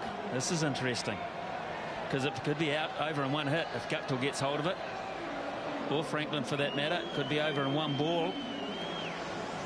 But what does he do with the field in this situation? Does he put it all on Franklin? Does he say, if you hit it over, you win, good luck? But if you can't get on strike or get off strike and get Guptill on strike, you could lose. What I think they'll hope is that Franklin tries to hit first or second ball out of the ground and holds out, which brings a new batsman to the crease. It'll take Guptill on strike if he does that, and I'm sure they've thought about that. Guptill's going to get the strike at some stage. They want to try and keep him off as long as they can. He's only got 4 fielders inside the circle, 3 on the offside, backward point and cover. James Franklin has got a very cool head for pressure, one of his great assets. He doesn't have to turn it, he knows. Guptill's going to go. Oh, way too quick. Franklin goes. The easiest of 2s. The easiest of 2s. You've got to have real live wires down the ground in this situation. Oh, he's so quick, Guptill. You're right. You've got to have your fastest, your best fielders at long on, long off. Bolter's going to bowl full and straight. So that's where the ball is generally going to get hit. So those 2 guys in those positions have to be whippets. They have to get in so quick. But it doesn't matter with Martin Guptill. He's just too quick. You're never going to run him out.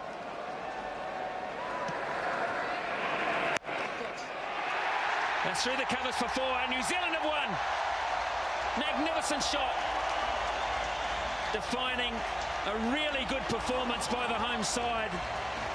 They've taken the early honours, so important against South Africa to do just that. John Wright's men have made the first statement. So since Hobart, where they won the test match, they've beaten Zimbabwe in a test, 3 one-day internationals, 2 2020s, and now they've knocked off the Proteas first up. That's 8 wins in a row. They're on a roll, Smithy. Excellent start to the tour. Just what the New Zealanders were after. New Zealand won the toss, sent South Africa in. 147 for 6 was all they could manage.